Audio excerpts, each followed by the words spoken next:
Yeah, we're now live, Jeff. Perfect, thank you. Welcome everybody to this afternoon's meeting of the Northamptonshire Schools Forum. We've got, as you've probably seen, a fairly hefty document pack and a hefty agenda to work through, so we should try and be as efficient as we can in terms of time. And also there's, after I've handed over to Raj for details of forum membership changes, because I think we have got a new member and some relatively new local authority officers, I'm going to suggest we kind of go around and do quick introductions so that we all know who each other are at the start of this first meeting for the academic year. But I'll hand over to Raj first of all, just to introduce changes to forum membership. Yeah, so we have Robert Type with us today. He's from Inspiring Futures Through Learning, and he's joined as a Academy Mainstream member, and that's the final Academy spot on the forum. So we now have full representation there. Just quickly, before we carry on, I would like to say that we have now, following the departure of Sharon Pinson, we now don't have any primary maintained members currently on forum. We will be sending another advert out this week for members to join. But yeah, in the meantime, if anyone on forum knows anyone who might be interested from that sector in joining the forum, it is important, as upcoming votes, we will need primary maintained representation. So yeah, hopefully through the advert, we will get some interest. But in the meantime, if anyone could maybe put me in contact with anyone, or just, yeah, that'd be really helpful, please. Yeah, perfect. That's great. Thanks, Raj. So I'll just ask people to introduce themselves. I'll start obviously with myself. I'm James Burkett, and I'm the CEO of the Nem Valley Partnership, small multi-academy trust just south of Wellingborough. And I'll just hand over, as people are on my screen, so I'll hand over to Paul Wheeler next, who's Vice Chair of Schools Forum. Hi, thanks, James. I'm Vice Chair, as James mentioned, of Schools Forum. I'm Chief Operating Officer for East Midlands Academy Trust, operating schools through Northamptonshire and Milton Keynes. And I'm also a School Resource Management Advisor for the DFE, so going around and helping schools with their resource management. If I then go to Peter French. Yeah, hello, Peter French. I'm representing the Church of England. I think Peter Camp is normally here, but I'm standing in for him, representing the Church of England. Great, thank you. And Salik Khan is next on my screen.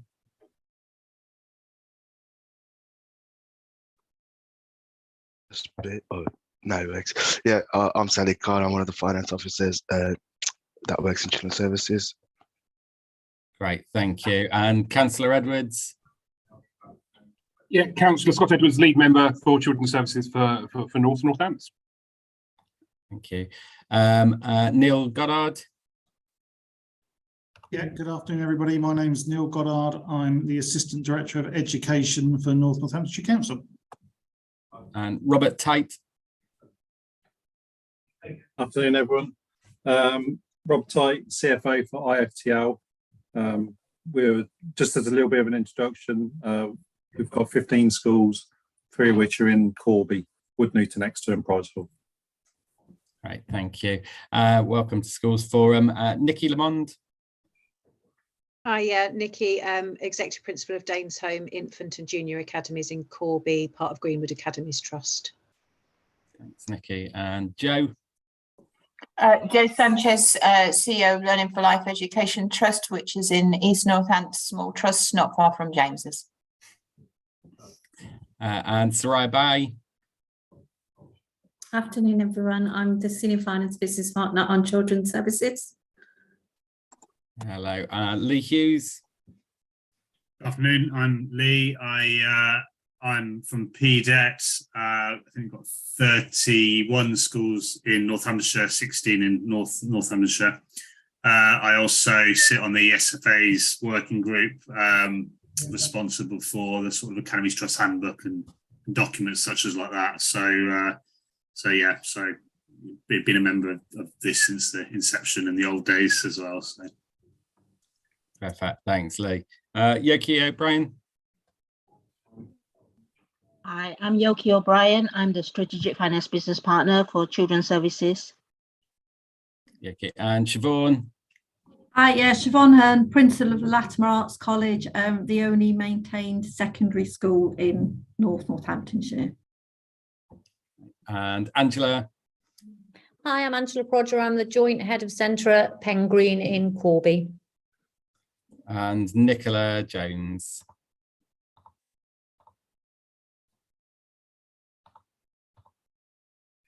Oh, I can't see Nicola anymore on the screen, so perhaps she's gone. So welcome to everybody. I'll let I think Nicola might have an item later on, so we'll wait until then.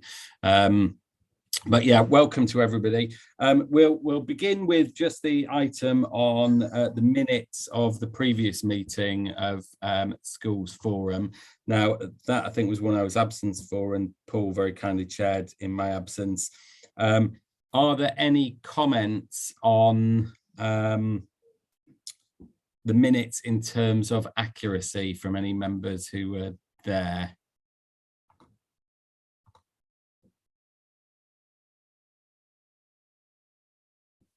Okay, so for those that were present, are we happy that those are a true and accurate reflection of the meeting?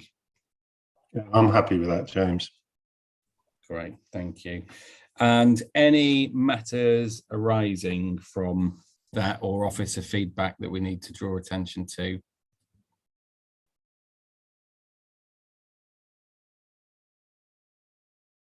Okay, I shall take the silence there that we're happy with the accuracy of the meeting and that actually there are no arising matters from the meeting of forum.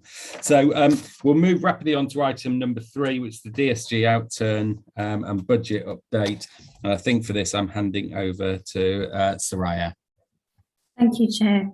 So hopefully you all have received a report and had a chance to read it.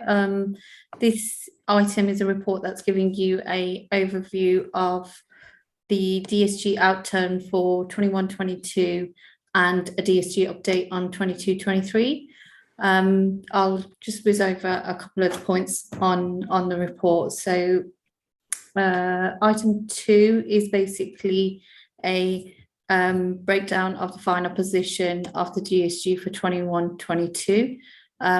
Overall bottom line, there is a overspend of 1.2.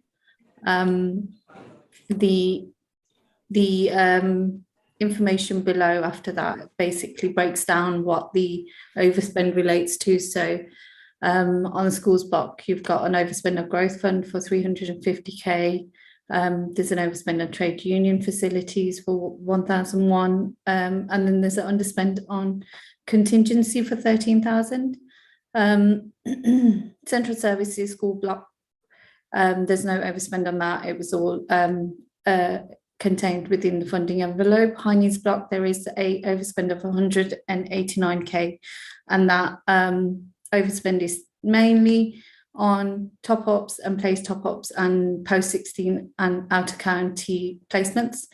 There was also a repayment of the prior high needs block deficit of 1.5 that was carried forward from the legacy council, so that's been paid this last year. Early years block, there is a overspend of 681k. There is a separate report that will kind of detail about the pressures of the early years block. Moving on to the DSG funding for 22-23.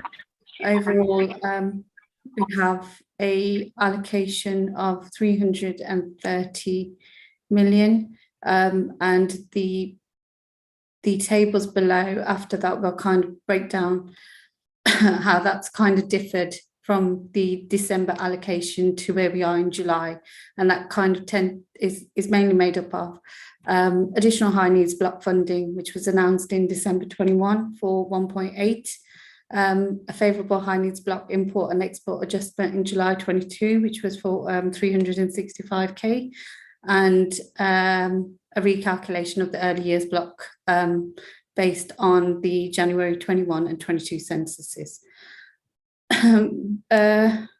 If we move down to 3.5, that kind of lists what the DSG is that will remain with Northamptonshire after all the deductions, which is 115 million.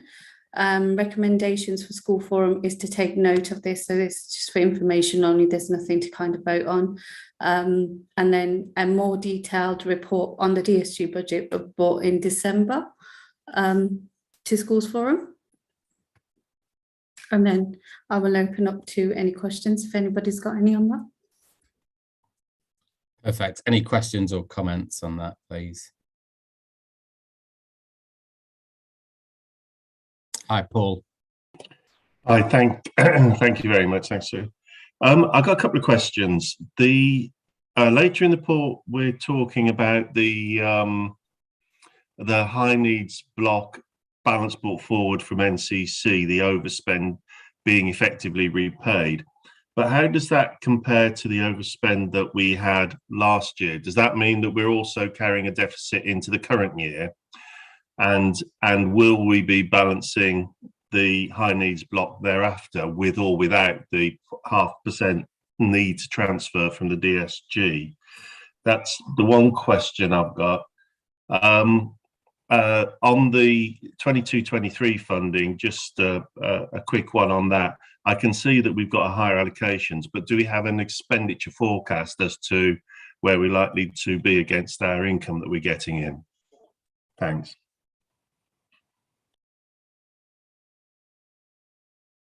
So in regards to your second question first, we will be bringing a report into the December schools forum, which will kind of list out your income against actual expenditure at the moment. We're not at that point to be able to kind of present that to schools forum at the moment. With regards to your first question, the high needs block deficit was repaid this year. So in a sense, there's no high needs block deficit carried forward into the new year now. Right, okay, that's fine. I understand that. And there is the 1.2 million. I don't recall us forecasting that high, but how does that 1.2 million differ from the last expenditure outturn forecast we had, I think, which was about March time? I'm not 100% sure on that one, Yoki.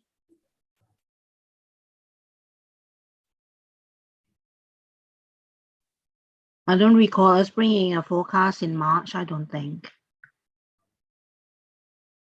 I'm pretty certain we did. I'd have to look back at the agenda papers, but we have been receiving forecasts as we are required to do, and I think it's problematic, Chair, that we're more than halfway through the year with no expenditure forecast. I think that I appreciate it will be brought to the December meeting, but for the current year. But I think perhaps going forward we should be looking for more frequent updates, particularly given that we have an overspend. It's a bit late by the time we've hit December, 3/4 of the way through the year, if we realise that we're in a similar position to what we were last year, and are trying to make some informed decisions on that. Neil, do you want to respond to that? Yeah, so I won't disagree with you, Paul. I think we should be bringing regular updates on the progress on DSG spend. You all know the issues we've had in terms of getting the close down of the former NCC accounts complete and everything that's moved forward. There's no excuse where we need to be, and we will certainly be looking to do that. And sort of, I hope December will be a starting point of having a much more regular update on that. In terms of the overspend in last year, that obviously is also has to be taken into account of the position that we inherit from NCC as well. So whilst it hasn't been signed off by the auditors yet, and there's a more conversation to be had about or there's confirmation to be received about that, it's likely that we'll inherit a surplus, and that when we come back in December, we'll be able to have a more informed conversation about where we actually are, and actually have a much stronger baseline. It's taken quite a long time to get through the financial disaggregation of the former accounts, as you can imagine. So we will have a good starting point to look forward. I think in terms of previous conversations about this, I think we probably said that we were about on balance historically. That's my recollection of where we said we were. And I think that would have been true had we not repaid the historic high needs block deficit. And so that overspend that you see, the 1.2 whilst it's not directly equivalent, it's very similar to the high needs block deficit. So we leave ourselves in a position where we've overspent in 21-22. However, we will have a surplus brought forward from previous years. When we come back in December, we'll have a much stronger foundation to have a conversation of going forward about what that looks like. What I would say, however, of course, is we're in a very different position from many local authorities who have a significant and growing deficit in their high needs block and their DSG more generally. Now, we can see significant pressures coming, and we want to have that conversation with the forum, and I think December will be the time for that.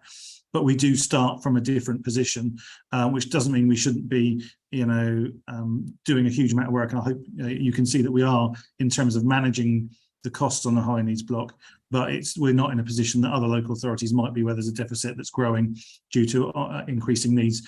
We are at the moment in a different position to that. But like I say, December will be the point I think we'll have a firmer footing, because things will be signed off and we'll come back. And I absolutely take your point, Paul, that we need to do that regularly from that point onwards to ensure forums are aware of that and can take appropriate actions and decisions based on it.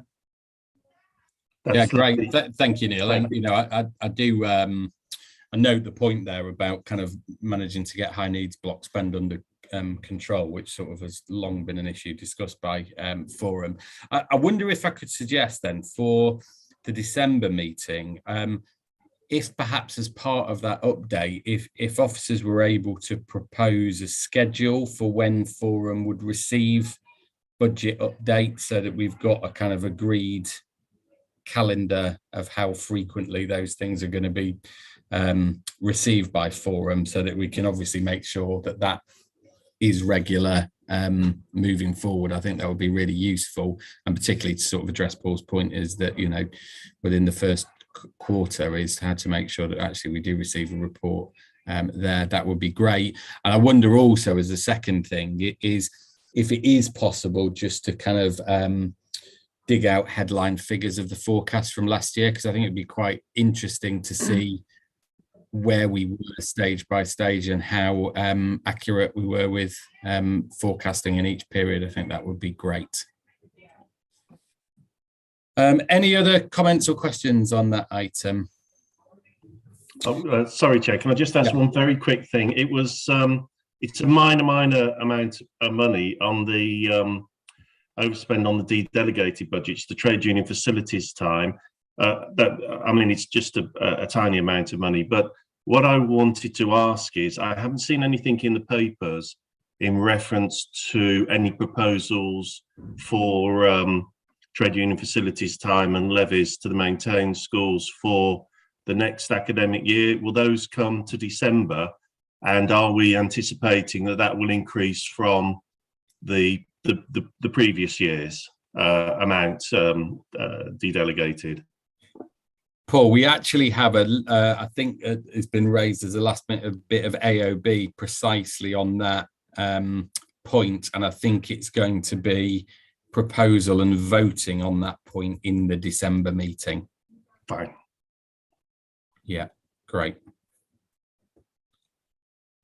Okay, we'll move on to item 4, and I'll hand over to Sally for this one. Thank you, Chair. I'd like to bring item 4 to school forum's attention, which is 21-22 maintained school balances and schools facing financial difficulty in 22-23. So as you must have seen, 42 maintained schools had a start opening balance of 7.38 million. During the year, one primary school converted to academy status, and by the end of March 22, 41 maintained schools had remained. The net balances totaled to 6.420 million, and there were one school started off as a deficit and ended the position with 3 schools in deficit. Table 1 highlights all those figures where there are 38 schools in surplus, 22 of them are with the excess surplus, and 3 schools are with deficit, with 133k being that deficit in 21-22, and total add-in balances being 6.420 million. Historically, DFE has indicated nursery, primary, and special schools should be aiming around 8% of their income to be classed as access, and 5% for secondary schools. However, under NNC scheme of financing, we've got that at 10%. Then we got 4.2, which is controlled on surplus balances. This is except from scheme of financing. And I would like to highlight, or one thing from there is that schools will be required to split these balances for DFE section 251 and CFR return in committed and uncommitted balances. So using the metric set out in the financing scheme, that we found 22 schools had a surplus balance that would be classed as excess by DFE. What that means is 10% excess. So even though we have a total surplus of 6.553 million, the excess is 1.828 million. All maintained schools have their balances as uncommitted balances except Pen Green. Due to that, and under such circumstances, any uncommitted balances at 10% are classed as excess balances, which would be clawed back under the NNC scheme of financing. And LA should be claiming those back. However, LA is asking School Forum to waive the application of balance control mechanism policy in 21-22, because schools do need to classify them as either committed or uncommitted in order for us for this to happen. The scheme for financing will be enforced in 22-23. So the next paper, item 5 and 6, would be the deficit management policy and balance control mechanism policy. If I go to the next part, which is maintain schools in financial difficulties in 22-23, and only though 2 schools are budgeted for any deficit in 22-23. However, that number increases in 23-24 and 24-25.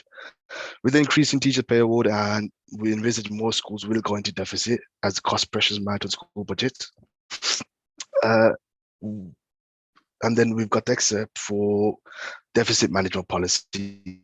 This would be in line with deficit management policy paper, which is going to come an item under item 5. Table 2 lists the maintained schools facing financial difficulty in 21-22, and as you can see from the bottom line, in 24-25, that number creeps up to 2.497 million from the current figure of 133k. So from 133k to 2.4 within 2 financial years.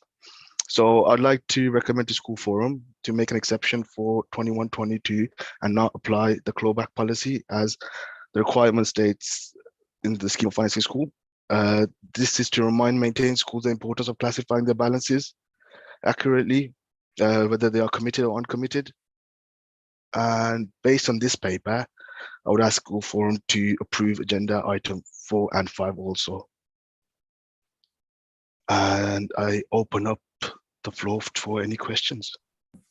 Great, thank you, Salik. I think we'll probably sort of take items 4 and 5 in turn, although I appreciate sort of how they relate to one another. Yeah. But the key, just to test my understanding, so the key vote that you're asking from Forum is to waive that clawback, for want of a better term, of those balances above 10%. And the rationale for that is that you think schools have not properly split into committed and uncommitted balances, so that what they have reported is not actually the true state of their finances. Is that correct? That's correct. That's correct, yeah. In the CFR return, they did not classify the balances except Pen Green. Yeah, great, thank you. I'll hand over, I think I've got Sandra hand up first. Hi there, and thank you for that. And can I just start by saying really good papers. I feel like we've hit a new period of time as Forum members, concerning around how quickly we're expected to turn around the papers though and be ready. So, you know, take that on, that it's been pretty tough going to get through these papers with the timescales that we were given. Can I just ask a question with regards to exactly what you've just clarified there around our understanding? So if we are saying that schools have not necessarily reported accurately, going forward, so as a measure to prevent this, what are the incentives going to be? What will the sanctions be for compliance or non-compliance with this, so that we're not in the same situation going forward? So it's the DFE's policy for us to obviously comply with these. However, we're bringing up paper 5, which is school balance control policy, which I will discuss further, how we will claw back those balances regardless if they had been committed or haven't been committed. And they will be asked to fill in a surplus balance analysis form, which will show us the committed balances and what are those conditions for them to be classed as committed balances as per the DFE CFR guidance. Thank you, and I appreciate that they are very closely linked, these two items. So are we saying that we're going to do nothing regards previous based on the changes that we have seen with the, move into 2 councils? Is that what we're looking at? Yep. Nods away. Thank you so much. Yeah, so the proposal is essentially that this is the final year that we would vote for this waiver, and that in future years, then actually we would apply it as per the policy. Yeah, great. I think Paul was next, his hand up. Thanks, Chair. The first clarification I wanted to ask, thank you, Salik, is looking at the numbers, are the numbers in-year deficits or cumulative deficits that we're looking at on reserves? Is that on table 2, is it? Yeah. So table 2 is based on forecast balances based on the budget plans provided by the schools. So that those figures are cumulative deficits. So they're cumulative deficits on their reserves, not in-year deficits. That's right, yeah. Okay. And so, as you say, that shows those increasing through the years, which isn't unusual because generally speaking, the way schools will forecast is as they go out, they forecast ever increasing costs and no compensation around that in terms of income coming in, which we quite often see the pay rises not being fully supported by income. However, there is normally some mitigation in there. Okay, that's fine. That's what I wanted to ask around that.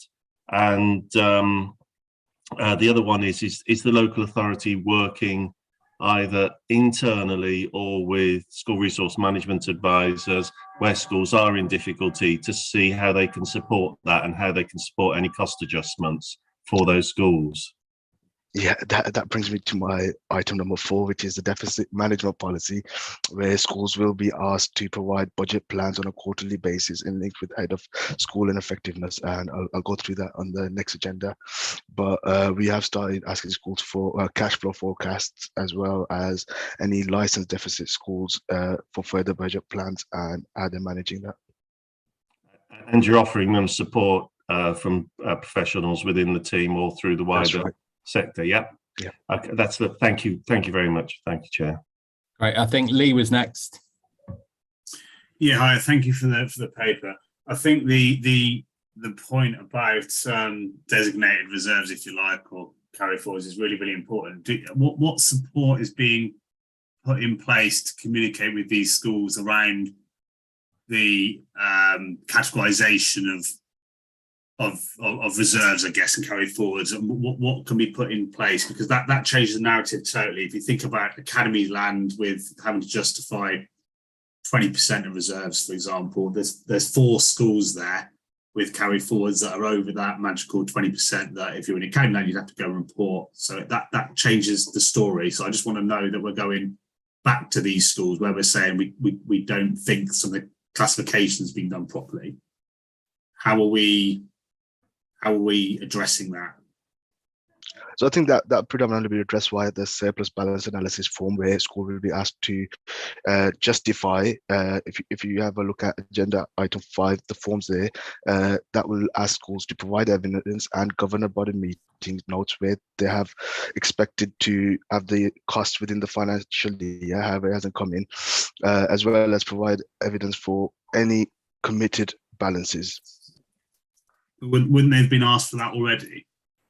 So historically, it was the form for the county council where school forum decided to allow certain things such as notional SEN at 20% at that time, which due to the new changes, DFE CFR policy does not allow that. So we have updated according to the new CFR policy. Okay, so we're comfortable providing all the information to the schools for that, allow them to make that classification. Yeah, that's right. Okay. Yeah, thank you. That's my main one. Thanks, Joe. I just wanted to follow up those points about making sure schools have got the right support in place to help them and to understand it if they are making mistakes. So there's a difference between those who are in deficit, where we're going to have the deficit reduction plans, but those who are misreporting, and they're not in a deficit, we just need to help them to make sure that the right support is in place rather than the stick at the end that says you've done it wrong. Let's just get them to make sure they're doing it right in the first place, and then we don't have to have the conversation. Have we ever clawed back any money from anybody? I'm not sure historically. Not in NNC. Not in, yeah. Thank you, Yogi. Not yet. Not in NNC. I don't know about NCC. Do you mean historically, as in when we were Northamptonshire? Yeah, I don't believe that we've ever clawed. So however this system has worked, I'm not aware that we've ever clawed any money back from anybody. So I'm just wondering, Angela, you've been here a while. So I'm just wondering if this has come up in is this a new thing, or is this something that has been happening year on year and we've never really done anything about it? That's just a question. And if we are going to now do something about it, it's clear that schools need to be aware well in advance that something is going to happen, because we do not want to be in the position where suddenly an action, or what it appears is suddenly an action, is being taken and schools say, we didn't know. I completely agree with you there. I think what would be good is if we can have a newsletter going on per quarter reminding schools to close down this would happen. But currently it is in the scheme of financing schools, which schools should be aware of. But you're right, we should make them aware as well. Yeah, and I wonder if the sort of historical point is that one of it's an interesting one to raise, but it also sounds like I think what Salique's describing is that actually the guidance that schools will be given will be much clearer in terms of how they should report, which would mean we'd actually be able to get to a position of, I guess, a realistic understanding about what may be a genuine surplus balance and what may not be. And it sounds as though historically it has been hard for officers to get to that understanding of schools because of some of the vagaries of the way in which they've reported that. So I think, it definitely sounds like a step forward. But also, can I just say, sorry, James, we can give all the guidance. There's a huge amount of stuff that has to be read. So saying that it's in the guidance, I think it's about making it absolutely clear. There's a huge amount that head teachers, particularly in maintained schools, have to read. In academies, they've got somebody who reads it for them. Head teachers in maintained schools generally don't have someone who reads it for them. And I think it's really important that we are as clear as possible. Yeah. I mean, maybe I think, as you say, it might be a newsletter and almost a, if you can undertake some Zoom briefings, and especially if you give it a headline of "Don't lose your surplus" or something similar, that might attract head teachers' attention. Could I add, sorry, Chair, I agree entirely with both of the comments coming through, is that it's that kind of notification to those that are at risk of targeting, because there's not that many schools going to be in this position, of targeting those specific schools and saying, you are at risk of losing your surplus if you don't act now. It doesn't need a general communication, it just needs a targeted communication to those that are at risk, I think. Yeah, that's a really good point. Angela. I would just like to come in, and I agree. I think, Joe, you made a really valid point. I think, Paul, the bit that you've just said about coming back to schools and actually saying to them. But I would also like to confirm that the money that is on the page 1 of item 4 about nursery schools, and it is Pen Green, that money comes from us generating private income and public money and working with DFE, and that includes our 0 to 3s work. This is not just about, the report is actually about the whole centre income, not about the maintained nursery school. We would be in as bad, if not worse, deficit than the other 3 nursery schools in Northants. You know, I think there's a real issue about funding for all maintained nursery schools. It's a national issue. But I would like that to be known that that is not an underspend on any grant funding. And the other question that was asked is, have these surpluses been cumulative? We have generated as part, not the research base, they generate 1.5 million on their own year on year, but as a integrated centre, we have generated in excess of 1.5 million in the last 6 years. And what we need help with going forward is how do we report that so that it doesn't sit as a surplus and people think that we haven't used grant funding, because all of our grant funding is gone. We couldn't survive just on our grant funding. We have to generate income like the other maintained nursery schools are looking to do. So I would really like that to be minuted, that the whole thing has been, we have had an audit. The auditor has said it's very difficult to look at the maintained nursery school in isolation to the maintained nursery school, those kind of things. So I would love to work with somebody in the finance team and Maria, our finance manager, to really think about how are we going to not find ourselves in the same position come 23-24. And in terms of where it says, we haven't been able to do our budget, it's really difficult. We found out on the 29th of March that we were losing 523,000. How are we to set a budget? We had to act really fast. We don't actually know what budget we're going to have in 23-24 because we don't know where it's going in terms of participation funding, etc. So it's not about being non-compliant. We would be making up a budget. Yeah, thank you, Angela, for noting those points. So it is a request to the local authority that, because the point I think they're particularly about is how do you split out the maintained nursery monies from the other activities? Is that?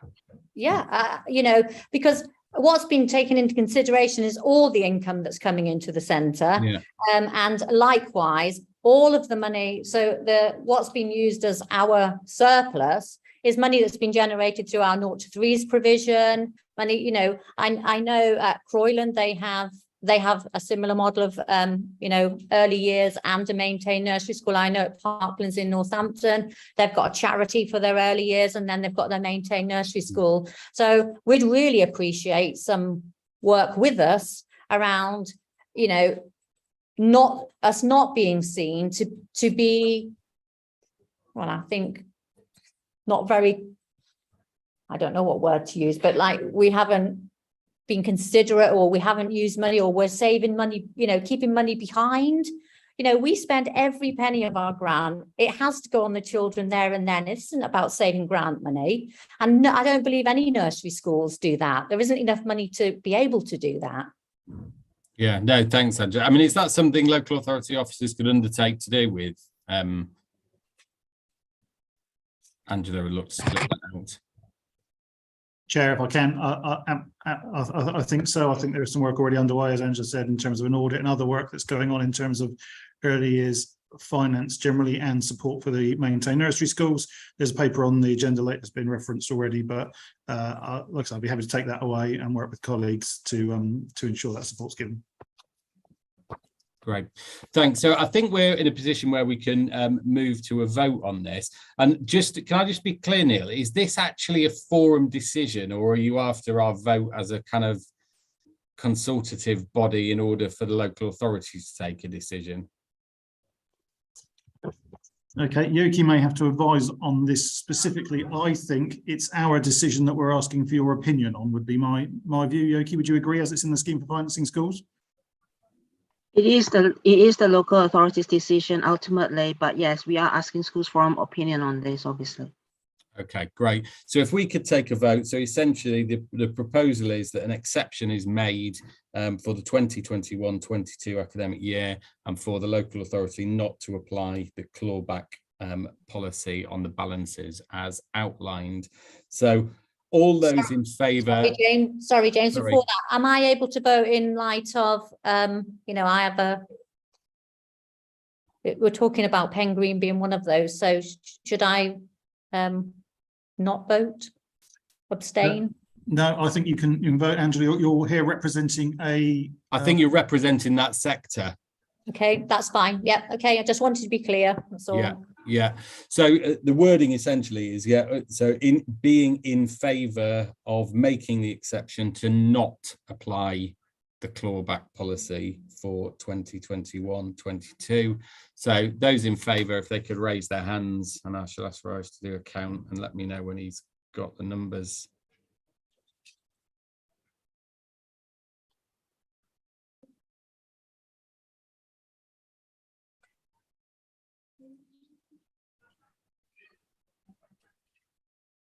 Is that okay, Raj? Great. And any against? And any abstentions? So you have a pleasingly unanimous view from Schools Forum on that.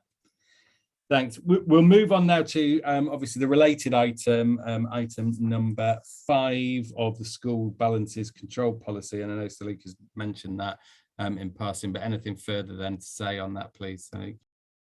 Thank you, Chair. So I'd like to bring and ask School Forum to agree the Northamptonshire's policy on the control of surplus balances in schools. So we've got a new update policy. I'm not sure if NCC, the County Council, had one. However, we have decided to create one for NCC as per the scheme of school financing, which states all schools can carry forward unspent revenue balances from one financial year to the next. And it just outlines how we will manage, what the process is to management of the surplus balances.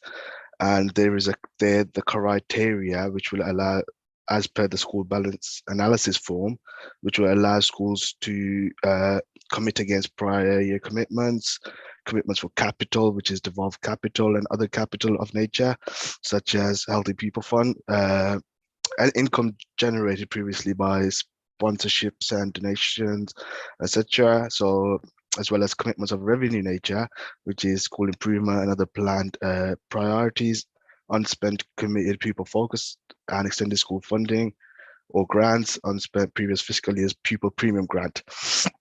And that is being reflected, or is reflected on the school's surplus balance analysis form as per agenda item 5, appendix B. Do I just pull that up? So that school will have to put in their DFE number, and that will bring up the school name and the cost center and what the carry forward budget is. School will be asked to enter the actual expenditure and would leave the carry forward balance as of 31st March 2022. In there, they will be allowed to put in all the references that I gave earlier, prior commitments and income. And for all those items, they'll need to provide evidence, which would be in form of governor bodies sign-off minutes or head teacher agreeing to those costs signed off, purchase orders raised for however invoices haven't come in against the commitments. And then we'll have a analysis that will show us how much of uncommitted balances is left. Now I would like to, let me just pull up my report 1 second, guys. So now there is clawback of excessive surplus balances that are deemed to be excessive at year end, which are greater than 10% preceding budget shares. This is in line with the Northamptonshire scheme for financing schools. LA will review the schools where surplus balances are greater than 10%, and we will check the validity of excessive surplus balances prior to the clawback. That would be in the form of that form that I mentioned earlier. The final decision will be made by the Director of Children's Services with the full involvement of finance. And if any school does wish to appeal the clawback, this will be put in writing to the Chief Finance Officer. Any balances that are clawed back will be used to offset deficit balances paid by the council under directed academy conversions. Any alternative use, any clawback funding will be subject to the discussion with School Forum. And there will be support for schools with surplus revenue balances. If school have any queries regarding which is deemed to be acceptable purpose, they can contact the school support team for any advice and guidance. Now, as you can see from table 1, what the maintained school forecast to be deficit is from 21-22 to 24-25. And as I highlighted earlier, the 24-25 balances do proceed to 2.497 million. And then we can see the table 2 outlines the surplus balances of the school and the school income and what we class as excess. Now, I recommend the school forum considers approving this policy, which is included within the report, and that this policy is implemented for the current financial year 2023 and applies to balances held at 31st March 23. I open up to any questions. Perfect, thanks, Salik. So obviously this is almost a companion item to the previous one, which is we've just voted obviously not to apply that clawback, and this would be the policy going forward. Any questions or comments on this? Yeah, Sandra. I think Paul's hand was up before mine, but I'm happy to do. Mine's really just a question around the way the forecast is looking, and obviously it's a very bleak image for 2023-24 and the year after. Do we know how that compares to West Northamptonshire or other similar kind of groups of schools with a you know a like demographic, I suppose, with number of schools, etc.? I think we haven't undertaken that analysis just yet, but we can bring it to next forum if you would like, because it'd be a good comparative, to be honest with you. I think just really off the back of Paul's comment earlier that we should expect to see this kind of picture, but actually, should we be concerned about it? Because I look at those red figures and you know, kind of think surely this is not viable. But actually, you know, how does it compare? For me, I certainly would find that information helpful. Okay. Yeah, agreed. And I think it's also in doing that is, you know, I don't know if there's a way of comparing the budgetary assumptions that are used, because I think exactly as Paul alluded to, is that for most schools on budgeting, you assume sort of zero increases in income or minimal increases in income, but then project high increases in expenditure, which is why as soon as you look 2, 3, 4, 5 years ahead, the situation looks catastrophic. But the kind of standardized budget assumptions in making those comparisons would be really interesting to look at as well, I think. Paul. Thanks, Joe. Yeah, my question was really just around within the guidance you've talked about the which I welcome, providing support to those schools as well in surplus as in deficit. But I would just ask that also includes when they submit their returns, because if you're not a finance specialist, you might not realise that the way that you're submitting the return is potentially giving you a clawback, is that there's a review with the local authority before those returns are finalised, i.e. that there is that kind of, are you sure you meant this before we accept what you've told us, if those schools are going to potentially be subject to a clawback, particularly as obviously the policy will be in place from this year, which means that anyone with those balances at March, now that only gives them from now about 4 months to try and either correct something and put some plans in place, or correctly identify which funds their schools should be against. So it's that kind of help and support in the run up to this, but also when they do submit their form, will you give a commitment to review those with the schools in surpluses to make sure that when they've done that, and if a decision is made to claw back, at least no one can say that's a surprise or the information might have been wrong.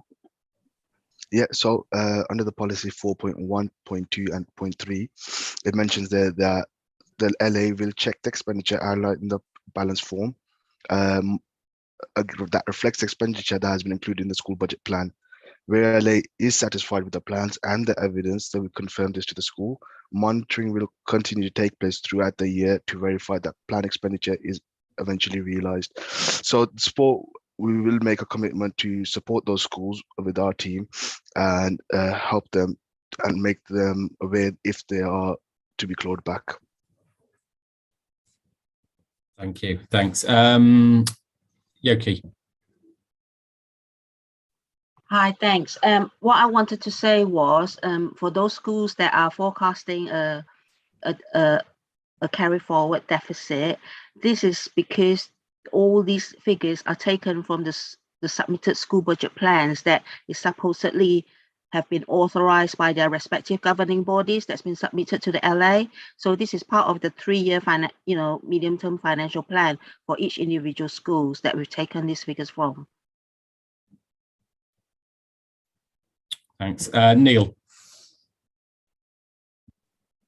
Thank you, Chair. Just a couple of quick comments. Firstly, in terms of the deteriorating picture on schools' 3-year budget plans, I mean, in my experience of working in schools over many years, it's always the case that the position deteriorates. Now, that may not be to the same extent and with the same pressures that are in the context and environment that we currently have, but that is the way. There's a lot of, if we carried on as we are, where would we be? And obviously, as we move through, there'll be actions. And in signing off the 3-year budget plans, we would be expecting the schools to take actions as they move forward. But it's really important that they understand where they would be given their current pressures and those sorts of things. The point I wanted to make just in passing, I think Salik mentioned it, but I just wanted to say it again, was that in the paper that you're looking to agree to, it does maintain the 10% limit for surpluses. And as we said earlier, the suggested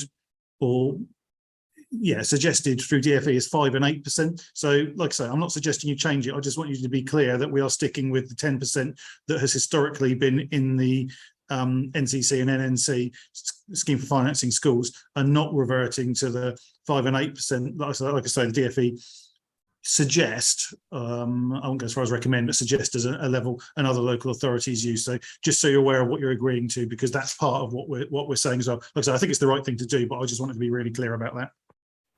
Yeah, perfect. Thanks, Neil. Siobhan. Yeah, can I just check, because the papers did come late and it takes a bit of time to process everything that's in there, so this might be included within it. When you talk about NNC being happy with what schools have submitted, is there clear criteria against which schools will be able to measure and check that they are doing the right thing? Is that criteria there and explicit for schools? Yeah, so for under individual reference, there is a type of evidence that we require. So for example, against committed revenue from previous years, would like to see a purchase order raised. Obviously the invoice hasn't come in, but the purchase order will be evidence for us to see that you have committed against that cost. Alongside that, against all references, there is guidance on the form. Okay, thank you. Perfect, thank you. So again, I think we'll move to a vote on this. And again, I think it's a vote of recommendation towards the local authority. I think it would be your decision again. Have I got that right, Neil? If you just nod at me, that you're looking for a consultative recommendation from Forum rather than it being our decision. I think in this case, the Schools Forum should approve the scheme for financing schools, which this is part of. Is that right? Or is this sort of an aside to it? Okay, yeah, I think you're right, Chair. I think this is probably a recommendation in this particular instance because it sits alongside the scheme for financing schools. So yeah. Yeah, great. Okay, so on that basis, all those in favour to approve the policy on school balances control, if you could raise your hands if you are in favour.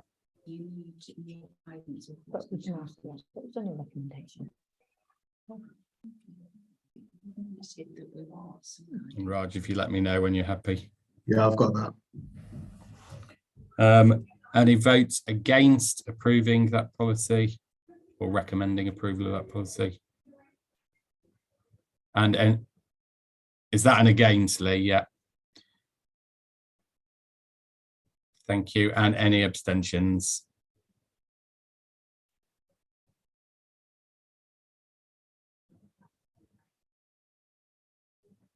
Perfect, thank you. So I think that's approved by a majority.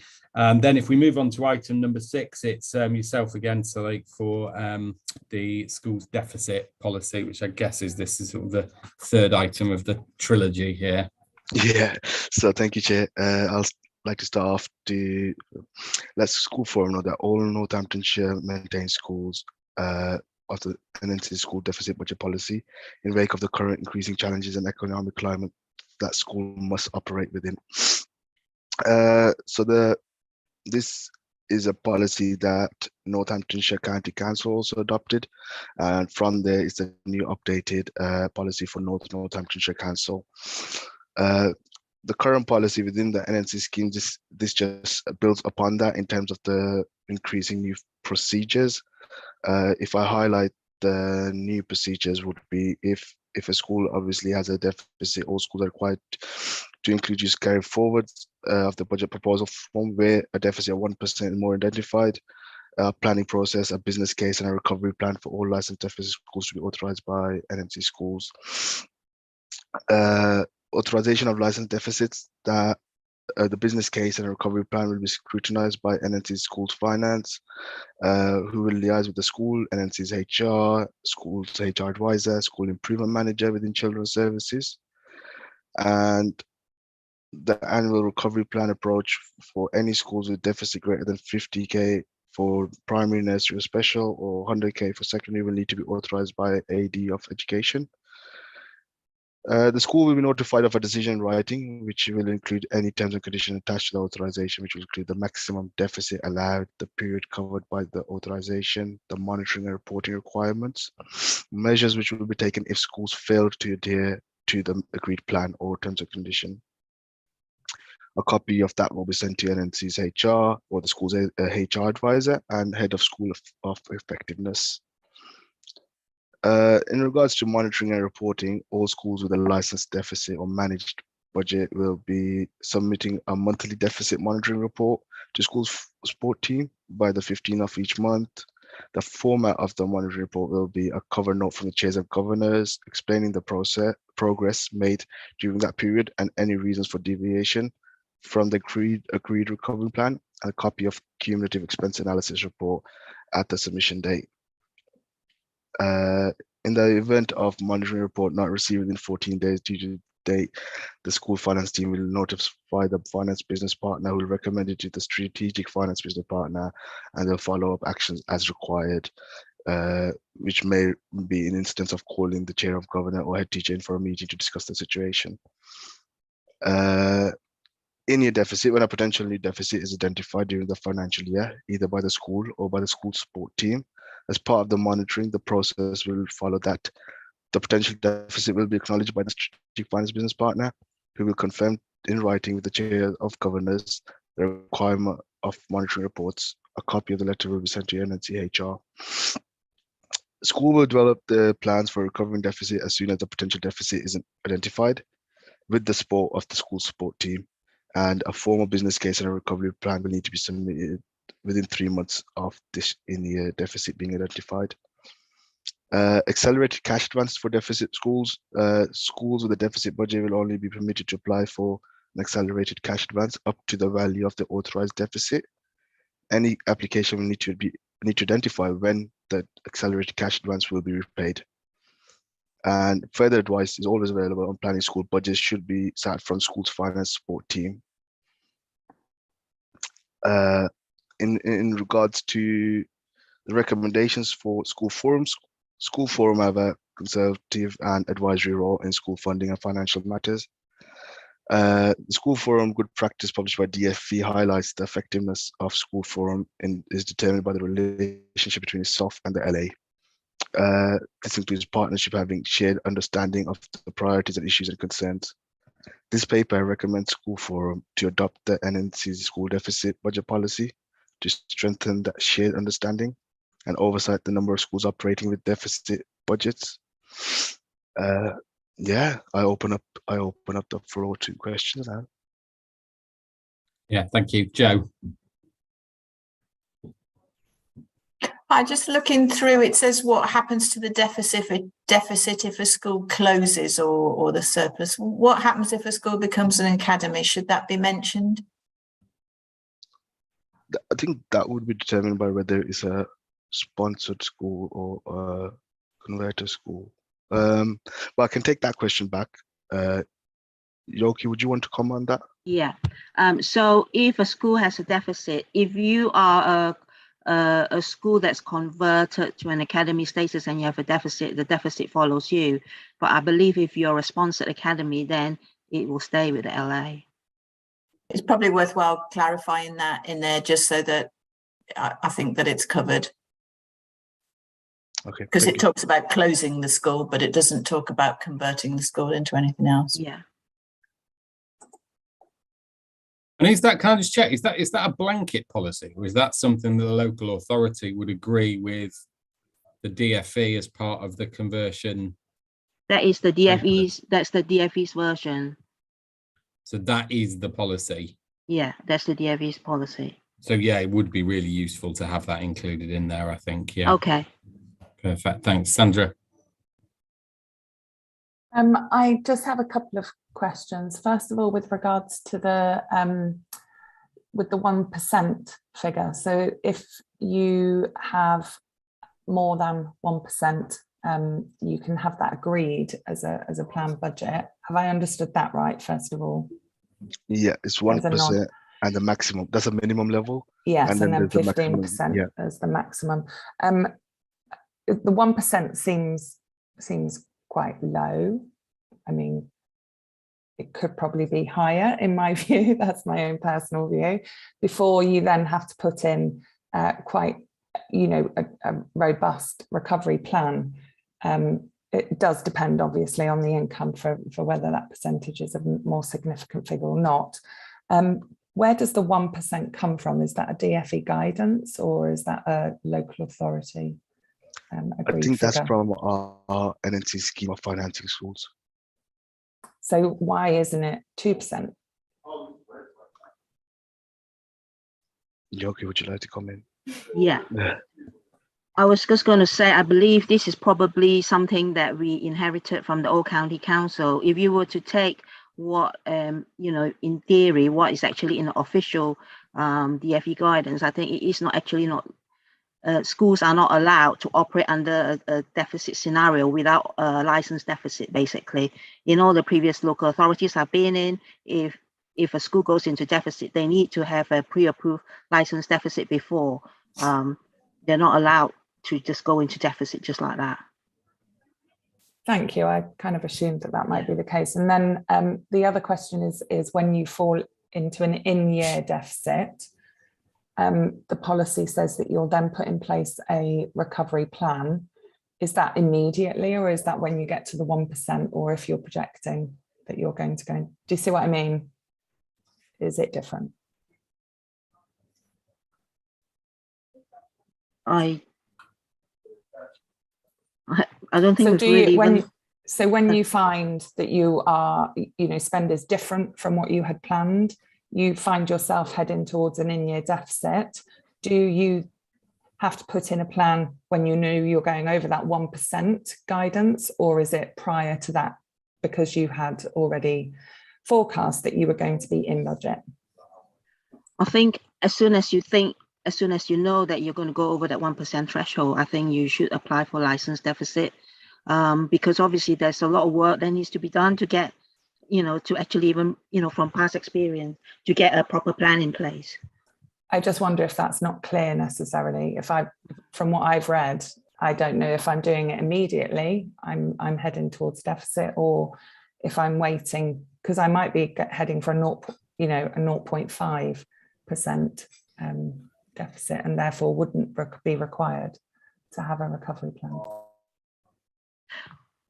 I think the final definitive will be, if you actually did end the year with more than 1%, then, even if you haven't done put in an application for license deficit, we will be, contacting you to ask you to do so. Yeah, just to add to that, under 7.2, it does say that schools should develop their plans for recovery deficit as soon as potential deficit is identified. So whether that be from the LA's perspective or the school's perspective, whoever identifies it first as part of their monitoring, it should apply.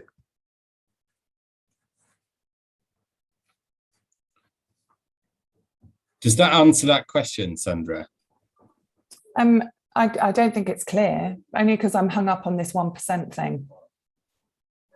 Because I guess the point is at what stage one would alert the local authority, because a school could have a plan to say, well, actually, it looks as though we're forecasting we are going to end up in that, so we will put a plan into place mid-year.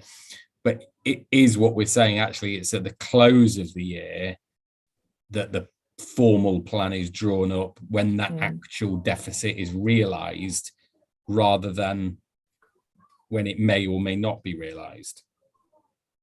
Thank you, Chair. I think that helps. Yeah. So I wonder if the policy ought to say that, actually, you know, it's at what point do you contact the local authority and say, actually, this is it? Is it when you think it might happen, or is it when it actually has happened? Can I comment on that, Chair? My view on that would be that the school, this could lead to a cash flow issue, and Salek's already said that any advance can only be drawn down up to the level of an agreed deficit, and so to wait until it happens might lead to a cash flow issue, which the school would then not be able to draw down additional resource to meet, because it wouldn't have an approved deficit. So my view is, as soon as it becomes apparent there may be a deficit, you would want to get an approved licence deficit in place to act, if nothing else, like an overdraft, should the cash flow for the school cause an issue going forward. So that would be my view on it, in terms of, you know, doing it as soon as you're available, not waiting to the year end, because then you, like I say, you might cause yourself difficulties with cash flow depending on other funds and those sorts of things. So I would suggest, as soon as there is a possibility of a deficit, the conversation should be had, and we may choose to manage that, you know, on a contingency basis, you know, because it might be we will have a deficit if this happens, and we can manage that. But it's better to have those conversations as early as possible. Yeah. So if that's the case, is it maybe under point 7 is just strengthening a phrase to say that, you know, when a potential new deficit is identified, you know, that's fine, obviously, if it's identified by the school sports team, but if the school identifies it, who should they call? Like, because I think, you know, what you're saying is, the second you think that might happen, you need to alert somebody to that. Yeah, I'd agree with that. I think we could clarify that in the paper to make it clear what action you should take immediately. And then, as I say, I think we understand, and local authorities would understand, that would be done in a prudent way. So this might happen, but it might not, and we'd manage it in a contingency manner as best we could, until such point as it became clear it will crystallise and action was required. Yeah, I think that would be really helpful. Robert. Thank you. Yeah, I was just a question, really. It feels like we've got a lot of policy around excessive reserve or funds, and we've got a lot of policy about what happens if we're going to deficit. But I just wondered, in the interim, it feels quite short time frames of when that would happen, and when it would be focused, like say next year's budget or cumulative deficits, when that would actually happen. Is it anywhere or appropriate to have where there should be indicators when the council should step in or to support, to help facilitate the budget? You know, whether that's 3% reserve, because realistically it's going to become, it's just going to happen overnight, or it's going to be reported overnight, and then it may be too late. So rather than a hard line, a very thin tolerance, I just wondered if there's more avenue for support. So if I can again, and Yoki, do feel free to comment. My view on that would be, you know, for maintained schools, the local authority is required to sign off the 3-year budget plan every year, and I'd hope that would be a conversation and not just a tick box exercise. So I think that would happen through that process. I'm not sure that historically we have engaged in that as proactively as you've just described that we should do, and I agree we should do. But I think, like I say, in submitting a 3-year budget plan, we want to have a discussion that says, you know, what the risks and issues that are within that would be, and that's where you would identify things hopefully earlier, particularly around things, you know, where a school's got I don't know, you know, a staffing issue, or, you know, in terms of cost that it's going to cause over time, or pupil numbers being obviously the most obvious and driver of that. So I think that will be done through the 3-year budget plan. And like I say, I think I would certainly want us to be engaging in that more proactively than perhaps we've done to this point. Great, thank you. Thanks, Paul. Thanks, Chair. Again, the only question I got really was around whether we're talking about in-year deficits or cumulative deficits, because obviously if you've got reserves and if you've got surplus reserves and are trying to use those, then by definition you're going to create an in-year deficit that isn't going to give any cash flow issues at all, but that's different to a structural deficit that you're creating that is going to lead to the to insolvency eventually, unless it's corrected. So I didn't see that difference between structural deficits or an effectively in-year or cumulative effect deficit, but that might be my interpretation. Is it clearly there? It's probably not defined, Paul, and it's a good point. I mean, I think we would, I would go into it assuming cumulative, because schools do, you know, and very, very helpfully put money aside to fund, you know, a project over a number of years, and then, as you say, that would lead to an in-year deficit. So I think we're talking about cumulative deficits once again through the 3-year budget plan. If we had a 3-year budget plan that, you know, the school's level of surplus was reducing year on year over the 3 years, there would be questions then about what's the trajectory beyond that point and how are you moving to an in-year balance in future years. But in terms of the policy, I think we're talking about cumulative. Yeah, I wonder again if it's maybe that clarification. It's paid 64 and 0.7 on an in-year deficit, that it maybe just needs a clarification there, that it's not talking about an in-year deficit that is unplanned for, because you're right, if there is a additional expenditure to use strategically some of the reserves that have maybe been built up, then that would be perfectly legitimate. So maybe it's just an additional clarity in there. The balances here are all cumulative, because obviously they roll on year. Yeah.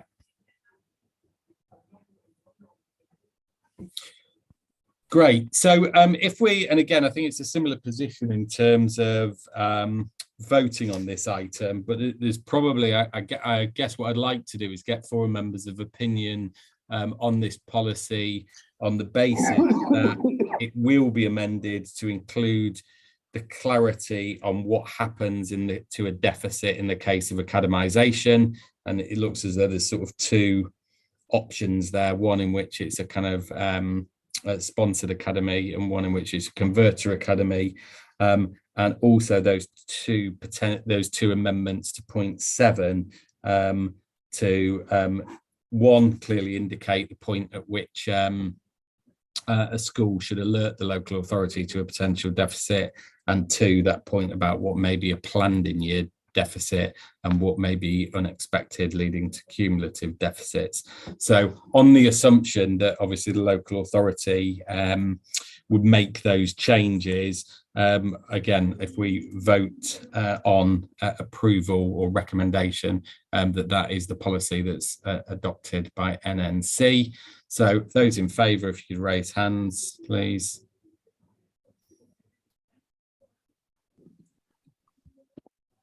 And again, Raj, if you let me know. Yeah, I've got that. Thank you. And those against? And any abstentions?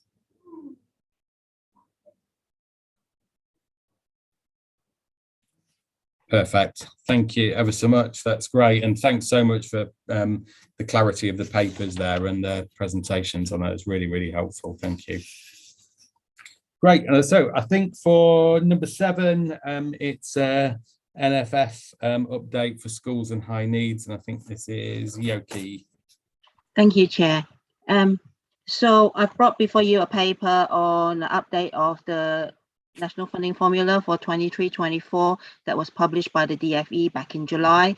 The main features of this paper is, you know, of the changes that's there, and the main changes that's happening in 23-24 is that the DFE nationally say there's a 1.9% per pupil increase overall. However, for Northamptonshire, the average figure is actually 2.09. This is not this doesn't apply to every single school. The percentage will differ from school to school. you can actually, see this on the DFE website. And I've also attached in Appendix A the published NFF notional budgets for each school that the DFE have published. Basically, the DFE have decided to increase deprivation factor this year, so they have given a higher increase to deprivation of 4.3%. For the rest of the other pupil-led factors, they have only increased it by 2.4%, i.e. to basic entitlement, lower prior attainment, free school meals, EAL, sparsity, mobility, and lump sum. There is a 0.5% floor to the funding floor and the minimum per pupil funding levels. There is no increase on the premises factors except for PFI, which has increased by the RPIX. However, this does not apply to Northamptonshire as we do not have any PFI schools. All local authorities must set a MFG between 0 and 0.5% per pupil to protect schools from excessive year-on-year losses. For the 22-23 school supplementary grant has been rolled into the school's national funding formula for 23-24. So for 23-24, schools will not receive any additional school supplementary grant because this is now part of your school budget share. I have attached the DFE's presentation to local authorities in this pack so that schools can read for themselves what was presented by the ESFA. 23-24 is the first year of transition into the direct schools national funding formula. Now, the approach the DFE has taken is that all LAs must mirror the NFF. They are tightening the way we set our funding formula, and all LAs must work to be closer, nearer to the NFF as much as possible from 23-24 onwards. This, however, does not apply to Northamptonshire because we have already adopted the NFF, and we are classified as mirroring the NFF under the in the DFE guidance that was published in July. Local authorities will still be able to transfer 0.5% of total schools block to other blocks of the DSG with schools forum approval, and any addition to 0.5% needs obviously to this application request needs to be submitted to the DFE if we wish to do so. I've attached, like I said earlier, Appendix A. I've attached the notional school budgets for 23-24 that was published by the DFE. However, this is not the actual school budget share for schools for 23-24 because we have yet to set our schools funding formula for next year, pending our funding settlement in December. Also, the national funding formula at present do not include growth fund. The NFF rates for Northamptonshire obviously is adjusted for area cost adjustment, and also we need to take into account split site funding for this. So when I run the APT at Christmas, following the publication of our funding settlement, I will need to take into account what growth fund we need to set aside for the growth in Northamptonshire, and obviously make the appropriate amendments to the new schools, as well as split site funding using the area cost adjusted rates.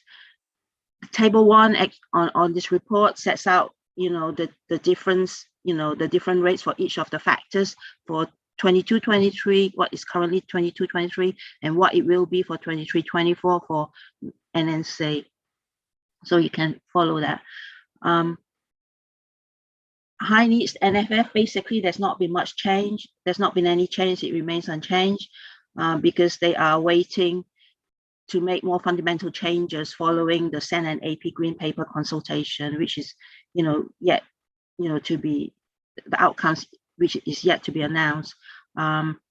Basically, the DFE have included a 5% funding floor for high needs NFF, and also a 7% gains cap on NFF.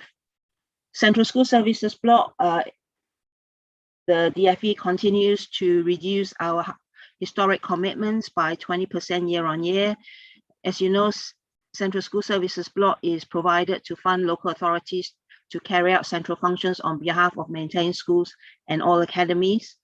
And it comprises of two elements. One is the historical commitments, and two is for ongoing responsibilities. Historical commitments is reduced year on year by 20%. There's a separate paper that I will explain later on this agenda, how we will address that. For earliest national funding formula, there has been, for earliest block, there has been a earliest national funding formula consultation in July. The DFE, have made certain proposals, which again, in the earliest update, we will, we've brought a paper to you explaining what's happened there. Basically, the key thing on here is that the DFE proposed to mainstream the earliest element of the teachers' pay and pension grants, and that's been distributed, and it wished to roll it in, together with the maintained nursery school supplement funding.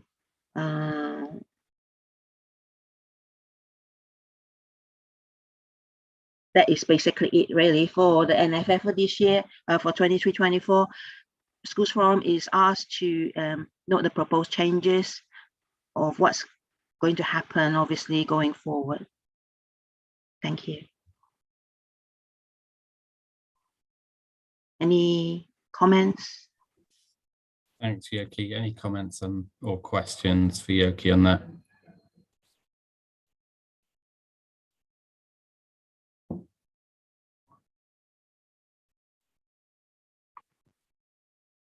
Perfect. Thanks, Yoki. Oh, sorry, Paul.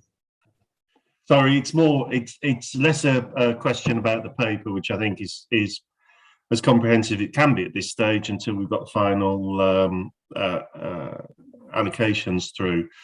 But it was more to comment around the discussion, James, is around minimum funding guarantee of 0.5%, 2.3%, with the cost pressures that we're all facing, schools are facing at the moment. It's not really, it's going to leave another funding gap, which is going to make life even more difficult for schools and academies to deliver the kind of service that we want to deliver and that we're used to delivering, with the pressures on pay and on non-pay. And I was wondering whether we should perhaps look at a discussion in December when we've got some further information on how we can work with colleagues in the local authority to lobby and express the effects that these funding shortcomings have, which will look like being a lobby to a new Prime Minister, seeing as the current one's just resigned. But I was wondering if Forum will be happy to engage with that and work alongside local authority colleagues to put our cases to our ministers on why, frankly, the funding is either going to lead to a poorer quality education for all, or shortages, increased shortages of teachers. Thank you. Yeah, agreed. And yeah, thanks for mentioning fairly momentous news whilst we've been meeting. But yeah, I'd echo that. I think absolutely anything that Forum can do in conjunction with the local authority to make the case for improved school funding from central government, I think would be a benefit, definitely. Sandra. Sorry, my comment was just really along the same vein as Paul, really there. Kind of looking at those percentages, it becomes a little bit laughable, doesn't it, when we're talking about 10% and whatever within the world we live in. But 0.5 and, lucky high needs get 5, it just seems a little ludicrous that we're sitting here contemplating these figures. And total credit to the officers who are presenting today. because it almost makes it a little farcical from my perspective. That's, you know, it's really much more of a personal view, not for minuting. Thanks, Joe. Sandra, I think we should minute that, because what I was going to say is exactly what Paul says, but I think waiting to the next meeting is too late. And I actually think that whilst we don't know any exact figures yet, what we do know is the picture that everybody is facing. You know, we don't need the next meeting to tell us that, do we? And I think we should raise that point as early as possible, because waiting till later is going to be too late for anything to happen. It's probably too late now, but to me, I think the earlier that we get this message in, because we're talking about, if we're talking about next year's budget, we're talking about April, aren't we? And wait until December is far too close to that. It will all be very much cut and dried, and it's probably all cut and dried now. But my point would be, I think we should write something sooner rather than later. And it'll probably be a drop in the ocean about what they hear, but at least we'll have said it. Yeah, I think that's a good point, you know, and it's one of the difficulties about lack of stability in recent times, about, you know, being able to have, I guess, an audience for whom to do that to. I mean, perhaps that's something, I mean, Anne-Marie and Neil, I'm happy to kind of have a chat about, you know, whether there is something we could pen jointly, and I would happily send that around to forum members for approval, to write about the kind of parlour state of funding in general. Yeah, James, I'm happy to do that, to pen something. I've seen some letters in the last couple of days from regional colleagues and from finance colleagues that are in the vein that we would want to express at this stage. So actually what we will do as well is look at the content of those communications as well, so that we have some consistency in the messages that are already raised, because they are saying the things that we would want to say. But we will do something, and then either Neil or I will share it with you and Paul, probably in the first instance, till we agree with it, and then we'll seek approval or agreement from the other forum members, and we'll send something off. Happy to do that. We might not know who we're going to be sending it to, but we'll send it. Well, that's what I was trying to allude to. Well, yeah. We can send it to numerous people, I guess. Great, thank you. No vote required on that one. So I think I'll hand over next to Alison for split site policy and update. Thanks, Chair. I think it's actually me. I'm going to speak to this one, if that's okay. So members will have received a paper in relation to the split site element of the funding formula that we have. Historically, many local authorities have recognised and tried to recompense schools that operate across a split site for a number of reasons, including the additional costs of maintaining the two buildings and two boilers and two security systems, also the travel between the sites and other elements that go into that. And I think it's recognised, and the DFE recognised, that there is a clear argument for maintaining a split site element to the funding formula going forward. However, they don't set, or they haven't set at the moment through the NFF, levels of funding that should be driven through that sub-formula. And so what you've got today is a paper that basically sets that out, sets out the criteria by which a split site school might be assessed, and the maximum funding that could be offered to support a school in that situation, with the recommendation that we continue with this for the coming year, with the expectation that I think there will be more guidance in the coming year, and so we stick with the current arrangements that we have, updated as per the policy that you've got in front of you. As you know, we have very few split site schools. This is not impacting on lots of schools, and you know, more may or may not be created through mergers or other things that are ongoing at the moment. But the local authority recommendation is that we do continue with the split site, that we continue with what we've got, and then we next year look at what national funding formula elements may come forward, if they do, to bring us in line with the national picture.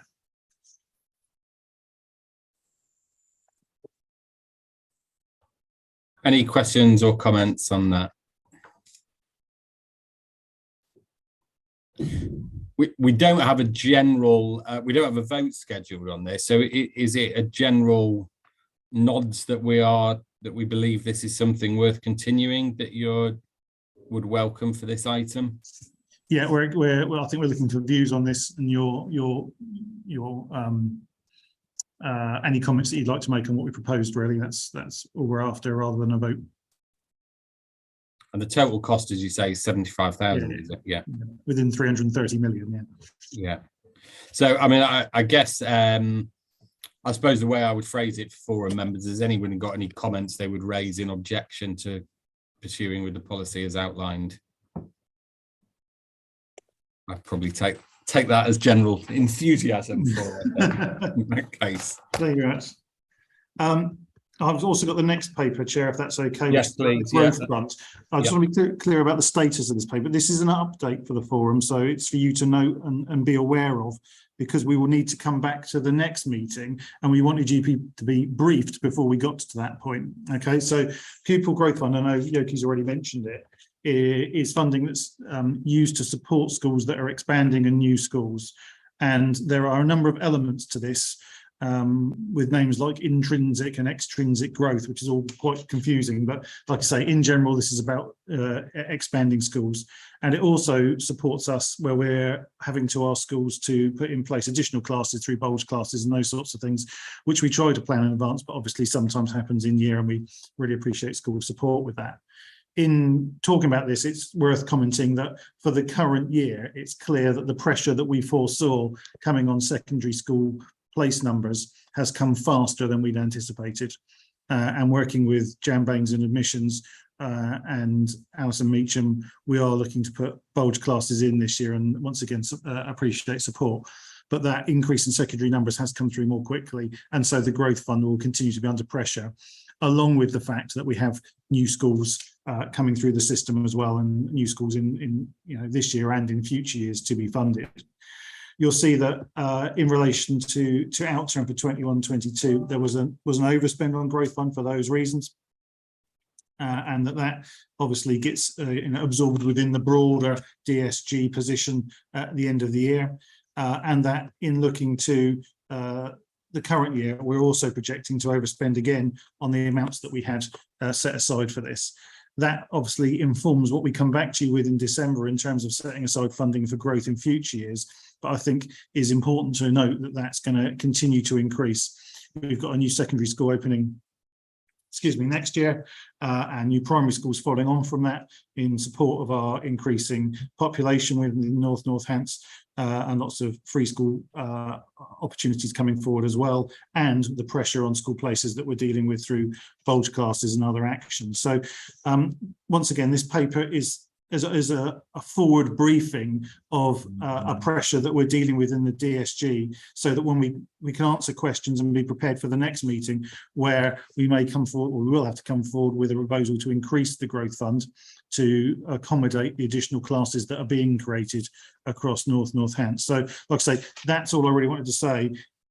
I'm really happy to have a conversation and answer questions about it. But just to be clear again, there will be a decision-making process that follows this at the next meeting, where we will pick up this in greater detail. But if there are things that would help advise and inform that decision-making, we obviously can take them forward now and make sure that we have those in place for the next meeting. So like I say, happy to take questions and comments on that, Chair, as the forum may see fit. Yeah, great. I think Paul. Yes, thanks, James. Neil, it was it kind of all links in with the growth funding, but also in the previous paper there was a note on the Homes for Ukraine scheme and the disbursement of funding in relation to those schools that have got Ukrainian refugees. I know it doesn't help with the growth fund, but if going forward we aren't likely to see funding coming through directly to schools for the Homes for Ukraine scheme, can the local authority consider what support for refugees and refugee children, essentially, that might be provided perhaps through the growth fund as an addition side to the growth fund? and or perhaps you'll continue, or you will start dispersing money to schools for Ukrainian refugees. So it's related to the growth fund, because if we see a drying up of that funding, is there something that can be rolled into this to help schools with Ukrainian refugees to give us the extra support they need? Yeah, thanks, Paul. I think that's a really good question. To give a scale of the increase in numbers between last year and this year, the increase in in-year admissions is around 600, so 600 more in-year admissions year on year. Of that, around 100 or so are related to the Ukrainian refugee scheme. So that's just to give you a scheme, just to give you a picture that it's a significant amount, but not the total amount. There are broader things going on within the environment that impact on that. The Ukraine scheme is actually on the agenda as an item, but only as a verbal update, which I can sort of say now because it links into your point so nicely, which is we've been waiting patiently for further information from the DFE and government about the scheme, and we've only received a quarter of it so far, of the funding that we've been promised. It appears the government have other things to think about, and we're not going to get any more guidance on that at the moment, as you can imagine. Our view, therefore, is that we would be looking to pass that funding on to schools at this point, because I think that's the right thing to do and get it to schools as quickly as possible. Clearly, we would do that in line with the cash flow that comes to us, and we are assured that that will catch up in the next quarter. And so that would be our proposal, that we would be passporting money through the Ukraine scheme direct to the schools that are taking those pupils. In terms of the growth, absolutely, it can do, in as much as we can plan ahead for that growth within the growth fund and budget for it, because obviously it's the unbudgeted growth that causes us to overspend year on year, and that's what causes the problem. So when we come back in December, we're wanting having a comprehensive, this is the growth fund as we see it in totality, rather than just this is the schools that we know are going to open. Beyond that, I don't think we can do very much more through this route. There might be other routes through which we could do funding that links to take up of the Ukrainian refugees or other refugee places, obviously, of course. But for this particularly, I think it's about planning growth as accurately as we can. And like I say, things have not progressed. It's fair to say, as we had forecast, things have increased more quickly, leading to the pressure. I can see Yoki's got a hand up, and she's a bit of an expert on this area, so I'll ask her if she wants to comment. I just wanted to say, with the Homes for Ukraine funding that we've received, so far to date, we've received a quarter of the year's allocation. Now, we were told at the DFE meeting early on in the week that for the second quarter, we will not get 100% of the next quarter. We only get 75% of it, because it tapers off every quarter, because it's the next lot of children who arrive. It does not include the first quarter. So come the third quarter, we only get 50%, and then the fourth quarter, we only get 25% of the 25%, if you see what I mean. And that's what they explained to us. And I think I need to obviously, just, inform Schools Forum of what they've told us. Yeah, if I can say, from my point of view, I think we're a little bit behind the curve on this. The schools have got 100% of the cost at the moment. We're providing extra language support and extra support into the kids. And so, however meagre the funding is, the opportunity to get it out to schools, I think, is quite important. I was reviewing, as part of my SRMA work, a trust down in Essex last week, and they've passported their money through.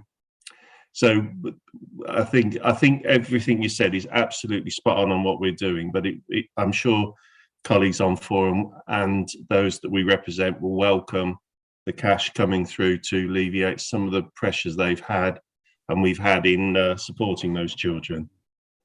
I think there is an undertaking, Neil, isn't there, to do that as soon as possible? Yes, absolutely. That is now the plan, given that we're not going to get any further guidance that's going to help. And as Yoki said, I think it was this week that she got further guidance about the amounts that are involved. So we can now speak with some confidence about how much we would pass on, and that's obviously the position we want to be in, rather than giving schools false expectations about what might be coming through the system. So yeah, we are committed now, I think, to passing that on as quickly as we can. Yeah, thank you. Sandra. Can I go back to the pupil growth funding around no, it's not a table number. So 3.1. There's a table there that breaks down. Oh no, sorry, I do apologise. 3.2 breaks down primary and secondary growth funding for 2022-23. I suppose what I'm asking, could it be deemed risky to be applying growth funding to schools that we know are heading for their budget trajectory is looking really, really dicey? So if I look at just one primary, and I haven't looked at them all, Tennyson Road, by the end of next year, we're looking at 50,000 deficit, the year after 100,000 deficit, appreciating all that we've discussed earlier anyway. But is that risky, that we're looking at growth funding in areas where budgets aren't being maintained? Yeah, I think that's important, that we look at the totality of the school's budget. The growth fund is a very specific purpose and is driven by a particular formula, but we do need to see that in the broader context of the budget as a whole. Now, clearly, with Tennyson Road, there are other issues going on at the moment around the amalgamation, those other things, but you're right. The point in principle is absolutely right, that we need to make sure that that is supporting what we need, and obviously where we're looking to put growth into schools, that is not going to adversely impact on schools' budgets, which is clearly the idea of the schools growth fund. But we know, don't we, that schools funding generally lags, and where there is growth, that can be difficult for schools, and that's where growth funding can help. But for broader schools, for broader impact on schools, we just have to be aware of that lag, and that if there are sudden increases, that we need to manage that. But like I said, I think in terms of planned growth, absolutely, we need to be aware of the school's financial capability and robustness to manage that as it goes forward, because we absolutely don't want to put any schools into a position where we're asking them to take additional pupils, and that's going to cause them to go into deficit or the like. Yeah, thanks, Robert. Thank you. Yeah, it's really off the back of, I think it was Sandra, who said that on the growth funding, table 1.4, I presume that feeds into the numbers you see in 2.3. It just appears for the amount of funding given to those schools is quite low. I'm looking at I know it's up to 30, so basically to open a class, if it was full, it'd be 2,260 quid. Whereas we're talking a minimum when we're talking about GAG funding of over 4,000. It may be one of the reasons of why those schools are struggling. They're taking on the opportunity to grow, but not necessarily got the funding in the right time. Yeah, and at the next meeting, I mean, we can have a further conversation about the way in which, the formula that drives this and how much money is driven through this. But like I say, given the pressure on this area of the budget, we have to be aware that the money that goes through here doesn't go to other schools. We're still talking about one, pot of money and how we distribute it. And I know how difficult that is for us and for the forum to manage overall.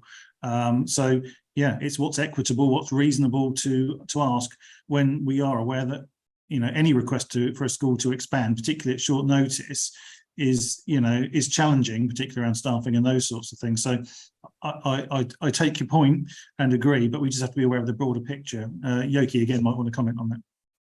Yeah, my concern here is obviously with the new free schools that are opening both primary and secondary next year.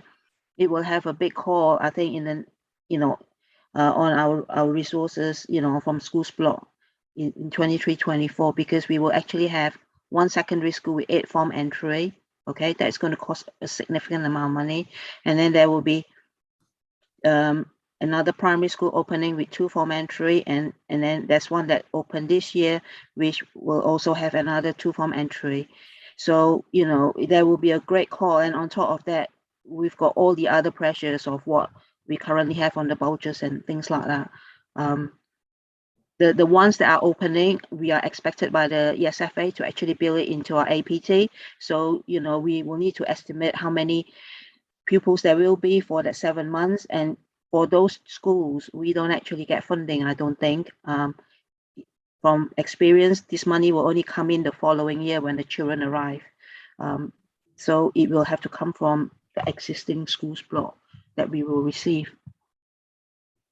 that is my great concern. And obviously the other thing I also have is that because we're required to set a budget with at least 0% MFJ, all right, at the very minimum, so I can't go below that. And so it's how much will be available for growth fund that we can even spare. So it all depends on how much growth funding we will actually get in our pot that comes in at Christmas, because all I could think of is firstly set a budget for our schools at 0% MFG to start off with. That's one option, and then whatever is left plus the growth fund that comes in. Yeah, thanks. Yeah, okay. I'm going to suggest we just leave that item there. And, I think as Neil said, it's something that we'll revisit again. I'm also really conscious of time because we're around halfway through the agenda. And although we probably have got some items that might be slightly speedier, I am going to suggest we just take a kind of 5 or 6 minute comfort break if members are happy with that, because obviously we've been going since 1. So if we are able to get back by 5 to 3, that would be amazing, and then we'll resume then. Does that sound reasonable? Great. See everybody in 5 minutes then. That's great. Thanks.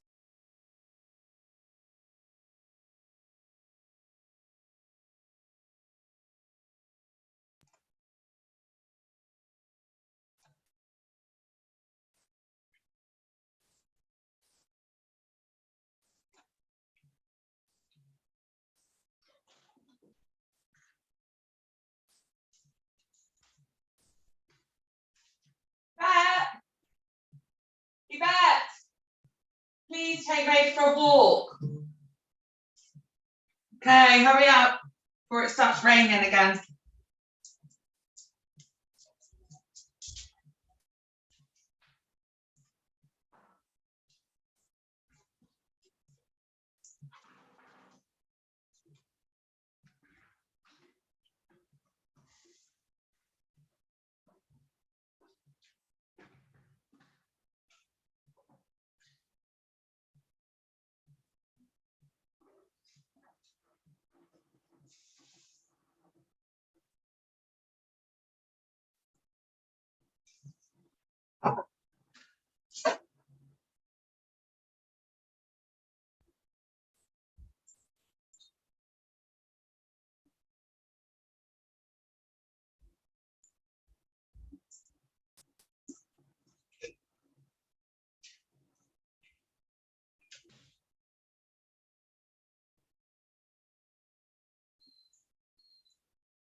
And it's already 3 o'clock. I know, it's 3 o'clock. That will take you through until dinner. Sandra, can I just say you're not muted.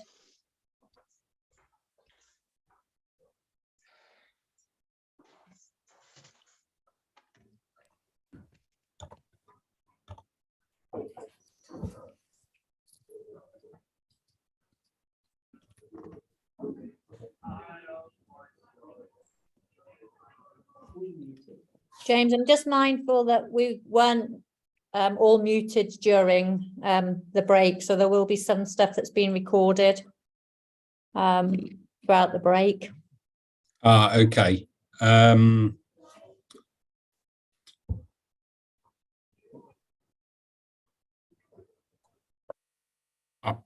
possibly don't know what's best to advise there, Raj. I don't know if you heard that Angela's just mentioned that yeah, sorry. Sorry, that YouTube was live during the break, and there might have been some comments that were unmuted from people. I mean, it's. Oh right. Yeah. Yeah. Obviously, it's been live streamed, so I wouldn't really know what to do with that. I can check with my colleagues in Democratic Services after the meeting, see if we can maybe what the best course of action is. I don't know if we have to have it up on the YouTube. I have to see if that.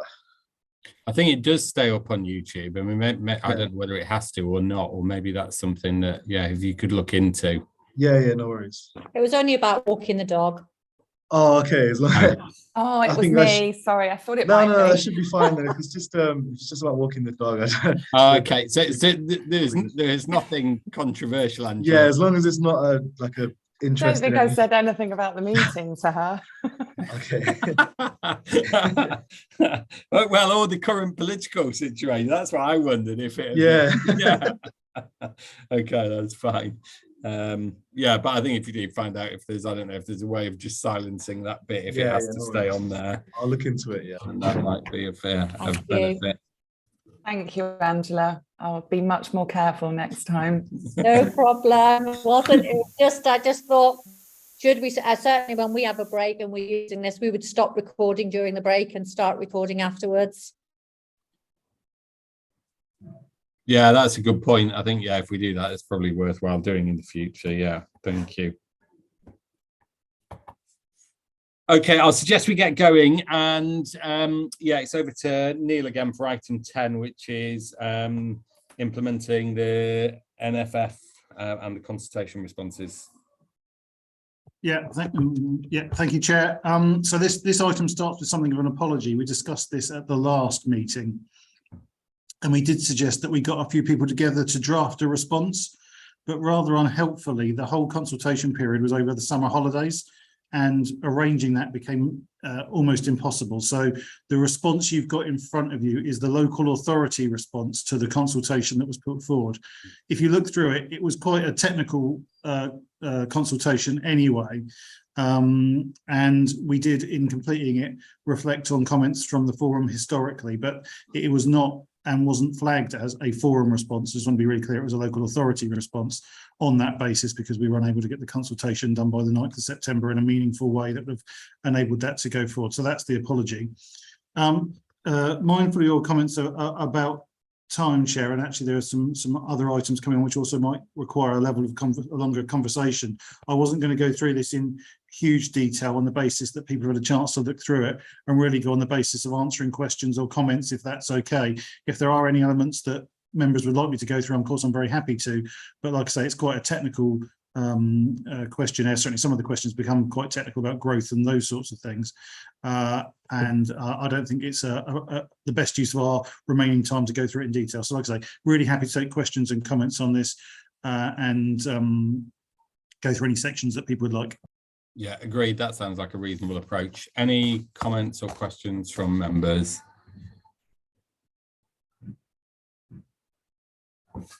Perfect, thank you. We should move on to 11, which is regarding these central school services block. And I think that's Yoki. Over to you for that. Thank you, Chair. Basically, this paper is about the NFF Central School Services block that was announced by the DFE in July. So the DFE have given us an indication what our Central School Services block will be for 23-24. Basically, there is a reduction, like I said earlier, a reduction of 20% in our historical commitment on Central School Services block. Central School Service block is split into two elements, which is, historical commitments and ongoing responsibilities. For historic commitments, there is a reduction of 20% year on year at present on all local authorities. For ongoing responsibilities, we've got a slight increase of, I think, 3.7%, I believe. So in total, we have actually had a reduction of 300K to our Central School Services block funding for 23-24. This will depend very much on, our pupil numbers. That obviously is dependent on the October 22 census count. So this could potentially change slightly depending on our pupil numbers. But overall, it shouldn't change too much. I will bring a paper back in January, obviously, announcing what the final school central services block is. But basically, this paper is actually telling Schools Forum, how we're proposing to spend CSSB for 23-24. For historical commitments, the reduction of 20%, which is 360K, I'm asking, basically, I've managed to find that we, by not funding contribution to the SG high needs deficit, as well as reducing the pre-2013 premature retirement and redundancy costs. Now, obviously, there is no need for the SG high needs deficit contribution anymore because we have already paid it off in 21-22, and obviously, we have found that with premature retirement and redundancy costs, this is an area where, people who previously, have received this money, could have passed on, so may not necessarily call on this anymore. And as a result, that's one of the reasons why that reduction of 20% year on year has been imposed by the DFE. For ongoing responsibilities, we have a slight increase of, I believe it's 3.7% in 23-24, which then gives us, an additional 60K. It's not very much. I'm proposing, in this paper to actually just increase the individual services by 3.7%, uplift it by 3.7%, except for the teachers' pay grant and the contribution to, sorry, not teachers' pay grant, to the contribution to DSG high needs deficit, which, you know, again, as we do no longer have a high needs deficit anymore at present, I'm proposing to use the difference on statutory and regulatory duties, which basically is to enable the local authority to deliver functions for all schools and academies. Now, the CSSB is only meant for the LA to deliver the services. So, you know, it's not something that we can actually give it out to anybody else. The bulk in the amount that we pay from historical commitments, which was towards the combined services budget, is basically mainly for school standard and effectiveness and education entitlement, as well as moderation, and for representation at the Northamptonshire Safeguarding Children's Board. That's all for me. I'll take any questions. Thanks, Yoki. And yeah, and probably also worth saying that this is advance information, isn't it? In advance of a formal vote on this in early January. In January. Yeah. Yeah. Sandra. So I have a question about the contribution to the DSG high needs deficit. If I recall correctly, last year we were asked mid-year if that contribution could be moved to the high needs funding block. I presume that's what that 0.11 is from. Am I right there? Yeah. So then what's changing that means that we don't anticipate a deficit in the high needs funding block? It's because previously we inherited a legacy. We inherited a high needs block deficit from the Legacy Council of 2.4 million. Well, we thought it was 2.4 million at that point in time when we were first informed.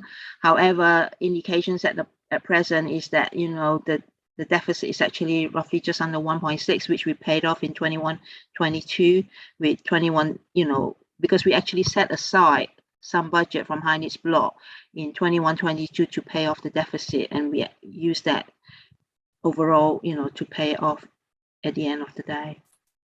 Okay. So the current position, I think, and tell me if I have this correctly, is that there is no deficit in the high needs block at the moment, and so that structural issue, which, you know, for members who were here when we were in Northamptonshire, had gone on year after year after year, has now been resolved, and it is about managing that budget efficiently from this point on. But there is no need to move that across this time. So that kind of legacy structural deficit has now been resolved. Thanks, that's really helpful, actually.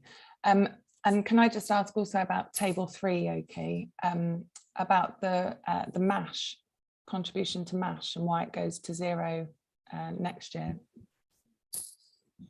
Do they get funded in a different way? Anne-Marie, would you like to? Yeah, I'm happy to pick that up. Yeah. So the MASH funding should come through the service delivery contract, which is a different mechanism for funding the work that the Children's Trust do. And that's part and parcel of a separate conversation between the local authority and the Children's Trust, and that's in place at the moment. So there won't be a call on the DSG to fund that. There'll be a call on the revenue fund from the local authority, the general fund from the local authority, to pick that up. Thanks, Anne-Marie. Can that will that be built into the 0.03 that goes to the Children's Board, or is that completely separate? What you're referring to as a funding stream? Yeah, what I'm referring to is completely separate to any part of the DSG. So it'll be picked up from the council's general fund as opposed to picked up from the dedicated schools grant. Thank you. Apologies for the questions from the. Oh, that's fine. Thank you. Thanks. That's great. Perfect. Okay, we shall move on to, I think we're in a position for item number 12, which is an early years update. And I think Judy is going to lead on this. Yeah, good afternoon. Thank you, Chair. This paper is coming to you to request additional representation from the PVI sector on Schools Forum. We currently have just under 400 PVI providers in Northamptonshire, and at the moment we only have one representative on Forum. To be inclusive and have representatives from the private, voluntary and independent sector, we're seeking to request an additional 2 places on Forum. If everybody would be happy with that. And is that our decision to make constitutionally? I believe so, because we should have fair representation from that sector, because obviously they need to vote on the funding that comes in under the early years DSG grant for all of the early years funding entitlement. And I believe that it is up to Forum to decide how many representatives we have from that sector. Okay, I can see a couple of hands up. So, Joe. Perfectly happy with that suggestion, but there really needs to be a plan about how you're going to find people to actually take up the role, because it's okay saying you want to increase the numbers, but you need to have a really concerted plan, because it's always proven quite challenging to find members willing to represent the sector. And so increasing the numbers is fine, but you've got to have a plan about how you're going to get people to take those places. Yeah, thank you for that. We are actively trying to work with the sector to get them more involved and engaged with processes, and we will be starting up forums and locality forums with the sector. So we do, we really are actively trying to encourage maybe a childminder and then another provider from the PVI sector. So we are actively trying to work with them. Because if they want to have a voice, then we need commitment from them and for them to be representative of the rest of the sector. So we will actively try and engage them to fulfil that. Thanks. Angela. I was just going to say, I think it's a great idea. As County Council, we always had 2 reps from PVI. I think, as Joe raised, that there was at times a challenge to trying to represent the whole sector, because it was, if we're talking about 400 plus in Northampton, we were, probably double that, if not more, across Northamptonshire, and trying to capture that voice. But, we did have one of the members who was very active and worked in that way. So I think, it's a good step forward. Thank you, Angela. Great. So, I'm assuming, Raj, we needed just a vote to check that we are all happy with that proposal for 2 additional members from PVI. So I'll ask members if you're happy with the proposal to have 2 additional members from private and voluntary independent sector, please raise your hand. Yeah, that's noted. Any votes against? And any abstentions? No, great. Thanks very much. Perfect. Thank you, Chair.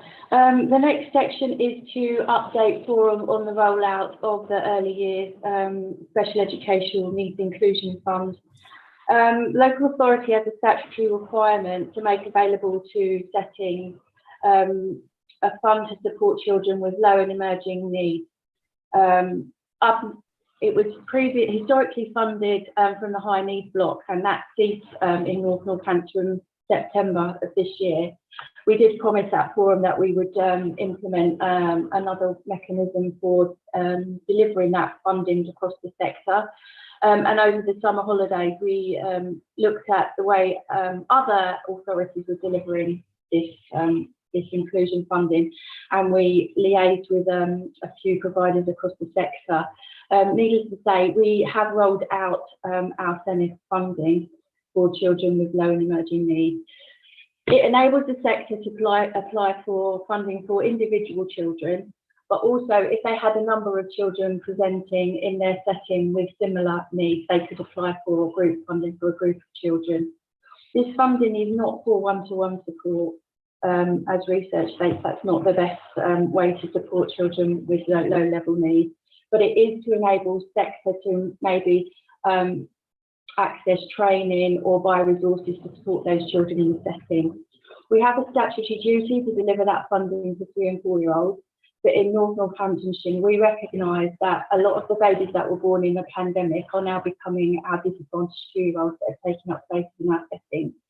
So we have extended this Senate Inclusion Fund to 2 year olds because we believe the earlier that we get in and support the sector to support those children, the better outcomes we'll have for them moving forward. The guidance is attached for everybody to review and comment and feedback on. We did roll it out from September. We rolled it out alongside 6 workshops, and I'm pleased to say we've had 50 different providers access those workshops. We have offered one-to-one support to settings on how to access the funding, and we will put on additional workshops should the need arise to deliver more to the sector. It's been very welcomed, but as I said, we've had one panel, multidisciplinary panel assesses these applications, and it's chaired by the SEND team. And so far we've had one panel, 2 children are already being funded. We've got 7 going through to the next panel, and we've got 5 applications where we've asked for additional funding, additional information to secure funding for those children. So we're very pleased to say that we've rolled it out. We would have liked to have brought it to a forum last month, but there wasn't one, but we did appreciate the need across the whole early years sector to get this funding out and distributed to those children as soon as we possibly could. Does anybody have any questions or any comments they'd like to make? Yeah, I think we got Angela first, please. Angela, sorry, you're muted, I think. Sorry.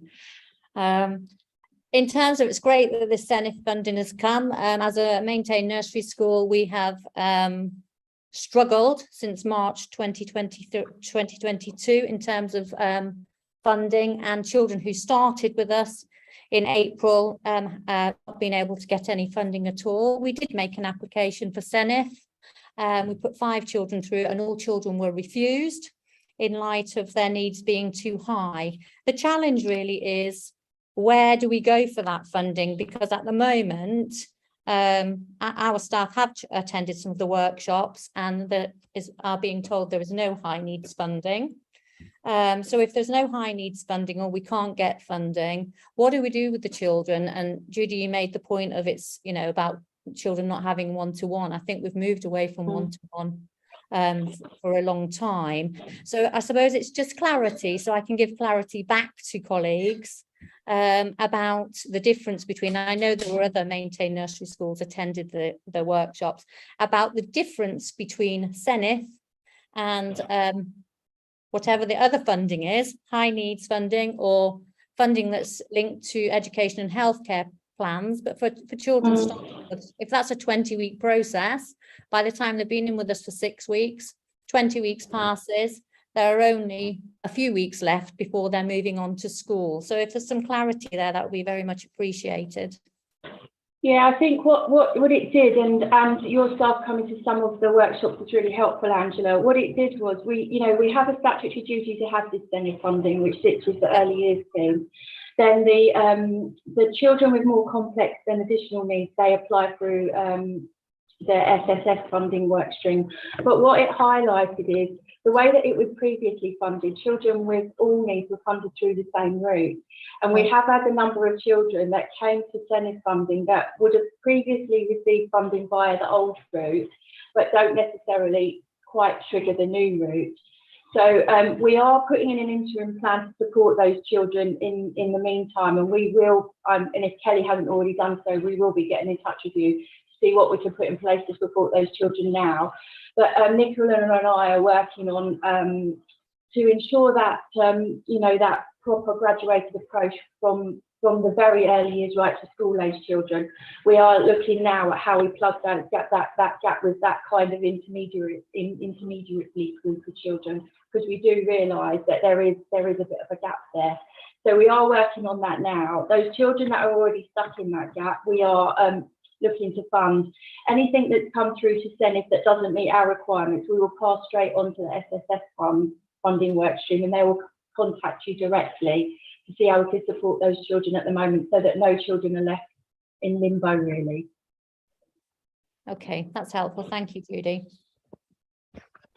Thank you. Sandra. Yeah, hi there. Thank you for that. And it is really encouraging to know that you're going beyond with regards to the age range offer for Northampton, going down to the 2-year-old age group with SENIF support. But it's quite, I think on the report that you've offered us, it is purely for funded 2-year-old places. So should a child arrive at nursery who is not in receipt of funding and be fee paying, what do we do with those pupils who should also be getting SEN support? They cost more than the fees are covering. I think the problem that we've got at the moment, Sandra, is that we only statutorily have to deliver it for 3 and 4-year-old children that have the funding. This year, the funding block that we take this SENIF from, we've still got the 8p notional send in place, so we only have a limited amount of funding at this point in time. What we plan to do next year is reassess the 8p per hour notional send and maybe put that into a bigger pot so we can encompass those other children too. But we are quite limited with budget restrictions this year on those children that we can support. I mean, we only have to do 3 and 4-year-olds, but I mean, I recognise the number of 2-year-olds that are coming in at the moment because, they were born in a pandemic, they've got speech and language delay, they've got attachment issues, and we really want to be supporting those children as early as we can. So for the time being, we can only really, we think, do it for the disadvantaged 2-year-olds, but we are mindful that hopefully next year we'll be able to extend it much further than that. So I hear what you're saying, and essentially you're saying we need to get it right for those that are currently entitled at the 3-4, and then obviously the disadvantaged at 2. So thank you for that clarity. You're welcome. And Jo. Sandra might be able to help with this. As primary schools with nurseries, I'm just wondering about the communication with them, because I think sometimes they get left out of, I know there are the maintained nursery schools and then there are the PVI providers, etc. I'm not sure sometimes all of the messages always get to nursery schools within primary schools. So I can tell you that it's not great. No, I feel we get left out of the picture and we don't really know what's going on. Unless you're making the effort to go and find out, I would say that there are quite a number of primary schools with nurseries that don't access this information. Thank you. Well, we can take that on board. I know that Joe's team send out an e-newsletter, which I understood it went out to the whole of the early years sector, including schools with nursery schools in them. But if that's not the case, then I'll make sure that does happen moving forward. I can confirm that we received that information. I think about 2 days. It's very recent. Right. Is that what you're referring to with many attachments? Yes. Yeah. So we have received it, just very, very recently. Okay. So yeah, I mean, we are really trying to improve the way that we communicate with everybody. So if anybody thinks that they are being left out, if they could just let me know, and then I can explore the reason as to why they're being left out, and then maybe seek other ways to improve our communication with you all. Well, it just seems to me that it's coming now, so thank you. But we've probably missed deadlines for any applications we might have wanted to make. Well, you can still make them. I mean, they're ongoing. You can apply as you get a child come in, then, just apply. It's not like there wasn't a cut-off point. So, read the guidance. The application forms are online. So please submit any applications that you have for children. Perfect. Thanks. Jo, is your hand up again, or is that a yes? Great. Yes, it is. And I think it's really clear. We just found out about this. We made an application. We spent ages on it, and then we found out it was the wrong thing to be doing. So Someone spent a couple of hours doing this because that's what they were advised to do. And then we were told, no, that's not what it was for. And so it's a real waste of people's time, which is very limited. And so that was an advice from staff. And so it's about making sure the messages are really clear. Sorry, I was just my person who made the claim and was then refused, wasn't very happy about the waste of their time. Okay, well, I'll take that on board, Joe. I mean, I think that what I am planning to do is to set out all of the different funding streams that are available for children in the early years, what they are, how much they are, how you access them, what the criteria to, and we can publish that, and maybe that will be, you know, that will help you moving forward. Great, thanks. Sandra again, I think. Yeah, just on a different note, and probably more broadly to other officers here, the fact that we've seen a reduced number of 3 and 4 year olds based on that table too, are we looking at that being the indicator for new admissions in 2023?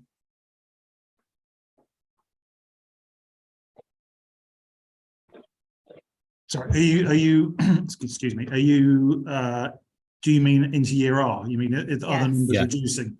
Yeah. Overall, no. There's not. There's almost a plateauing of numbers coming through at primary. There is a question about the numbers in the table you're referring to, which might be broader than, or a different issue to the numbers in population as opposed to the numbers taking up places. I think is a different kind of question. But of course, our estimates for our year R and onwards are based on inward migration through the building works that are going on in the area and other things as well. So it's a much more broad and complex issue than that. But there's not a significant reduction anticipated as yet. Like I say, it does lead on to other questions which we might want to think about another time. Yeah, thank you. There's no further vote on that. So I propose we'll leave that item there. Thank you. And move on to the next, that's item 13. I think I've got Catherine Walker down to present to this, but I can't see it on the screen. Thanks, Chair. I'll present the perfect. report. Thank you. Yeah, so this report is regarding Northamptonshire Scheme of Financial School and proposed changes.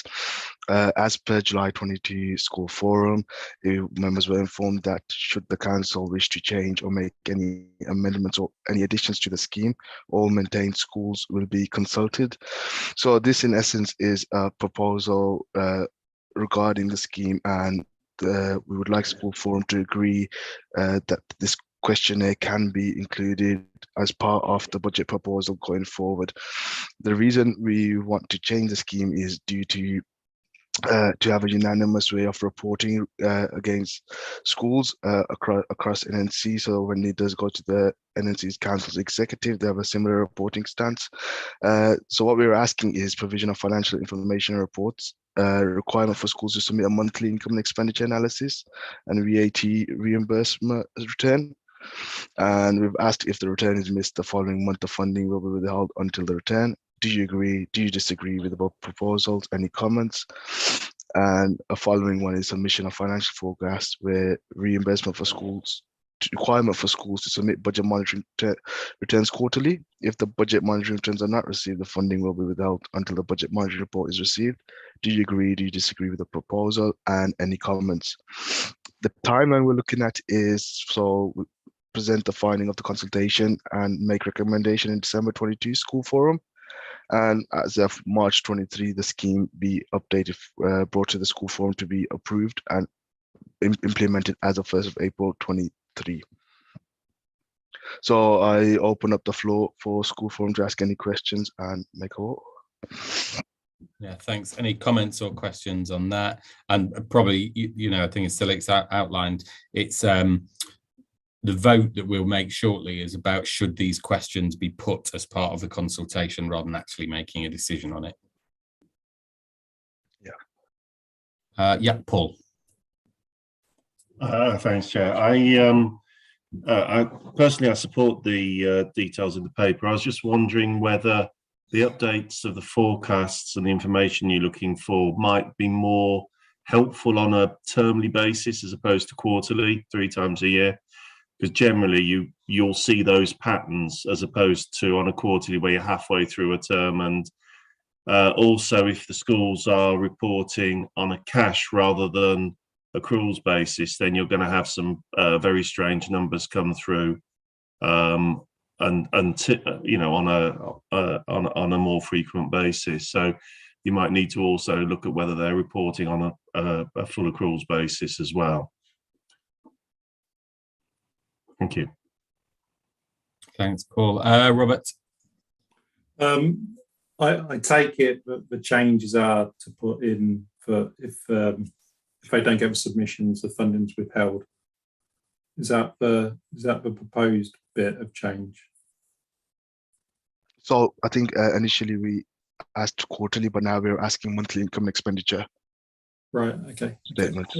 And is a deadline typically? Because I commit on going back a couple of years. It used to be literally the same day, like the first of the month. Is that still the case? I mean, we haven't decided just today. It could be. I think you're right. In some councils, our work is the ending of the month, 31st, into the LAs for the first. Yeah, I just wonder what exactly the deadline's going to be for each of those months. Because if it's monthly, especially through holiday periods, it may be difficult for some to hit them. I think we'll take that back and maybe have a calendar instead, where we can outline when the school leave and when the school term starts, and adjust it to that and publish that on our NNC's website for them to do it. I think that's how we did it back at Birmingham.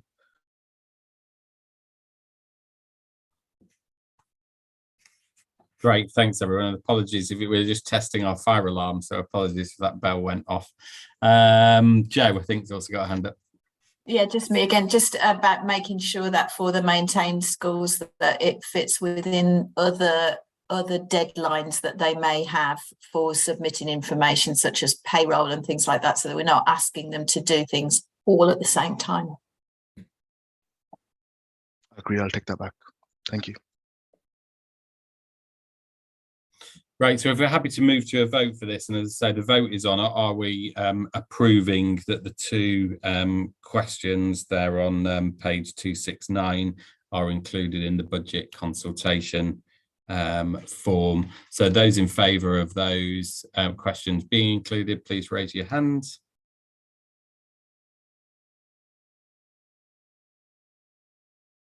Yeah, I've got that, Chair. Those not in favour of the questions, or those against the questions being included.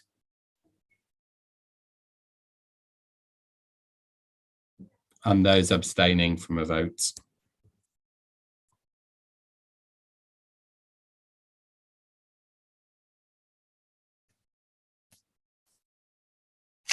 Great, thank you. I think that concludes the sort of pack section, but we've got a few other items to go through.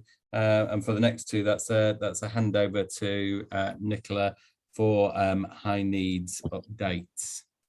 Over to you, Nicola. Chair, actually, I'm going to cover this one if that's okay. Okay, yeah, no problem. Nicola is here and will answer all the difficult questions, but I'll obviously pick this up. So a paper was circulated very late for this, so I just want to, people may not have seen it. So if I start from the beginning, sorry. There are 2 items on the agenda, but there's actually only 1 paper. Apologies, it got duplicated because it has a different name the second time around. So there's 1 paper. The paper that we're presenting is setting out the places that we will fund through the high needs block for SEND in the coming year. So it's got the places for the units and for the special schools, demonstrating the changes in those places and the new places that we're intending to create in the coming year. Now, it's important for the forum to have sight of these, because obviously it impacts on the level of high needs block available if we're committing more into setting up new provision.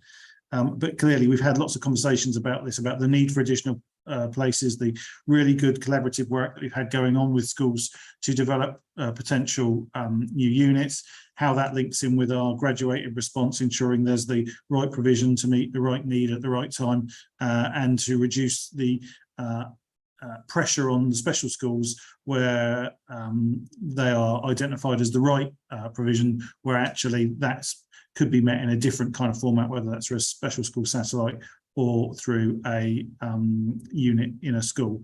So can I ask, have you or can you see the paper, or should we try and share it? I don't think I've seen this, I'm sorry. No, I don't know where I will have found it. I've not seen it in advance, but I have just found it on the NNC Okay, website. so it's listed. I've not seen it. No. Can I suggest, Chair, that we need to defer this and look at it properly at the next. It's a very important area, and there's some really great work I know Neil's been doing on this. But you can't comment on it or go through proper governance if you haven't got the papers in advance of the meeting. Can we look at it perhaps at the next meeting? I think Yoki's going to say no because we have to submit these papers. We have to submit the numbers. So Yoki, if you set out the position, then we'll come back to how we might manage that. We are required by the DFE to submit our place change place change return by the 18th of November. So basically we need, schools forum need to make a decision now, because what happens is if you don't, then there will be changes, but the decision you make is too late. We have a window of opportunity for DFE to maybe make any changes post the submission, but it will be too late. So you need to see these numbers now. So can I just confirm, Yoki? In my view, this is not a schools forum decision, is it? We're taking a view. No, it's not a schools forum decision. It's the LA's decision because it sits in high needs block, but the LA will consult the schools forum for its views. Yeah, absolutely. And I go back to agree with what Paul said. This is really quite an important paper, and I'm sorry it was so late.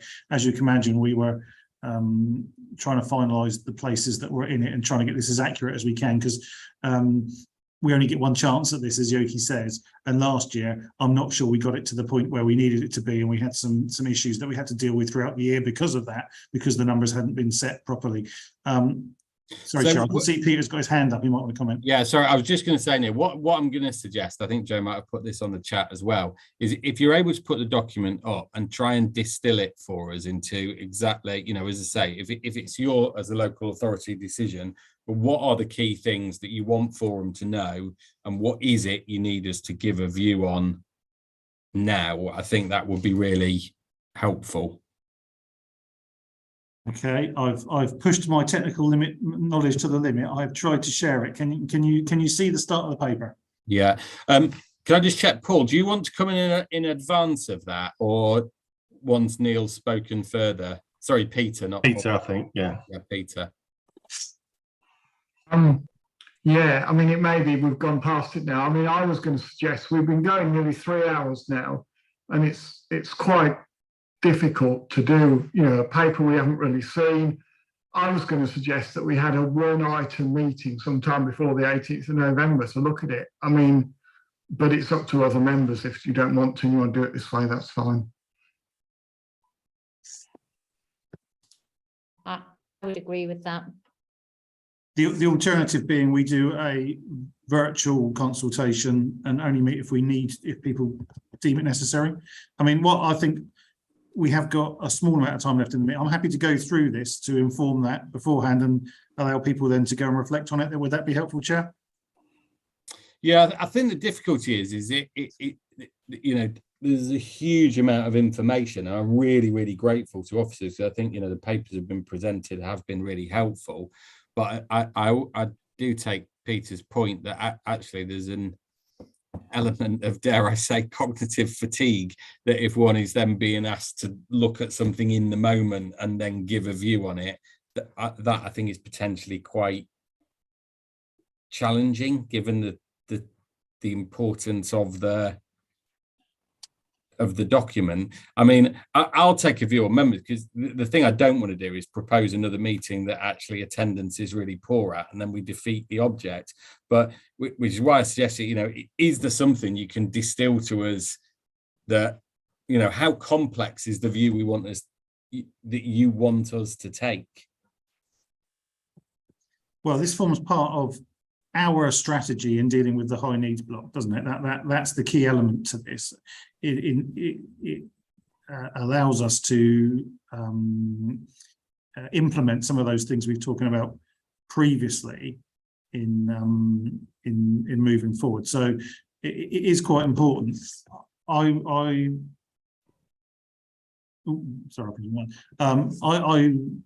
said, I'd be happy to go for a virtual sharing of the paper, which, like I say, I think we could do, and then take a view as to whether people feel it's necessary to meet. I mean, the key issues in this are that we're increasing places at the existing units and within special schools to create additional capacity that's set out here, and that there are new places being created. I know I'm rushing through this, but just to give you an idea of what's in the paper, and we are creating new places in these units that we would then use to provide additional capacity.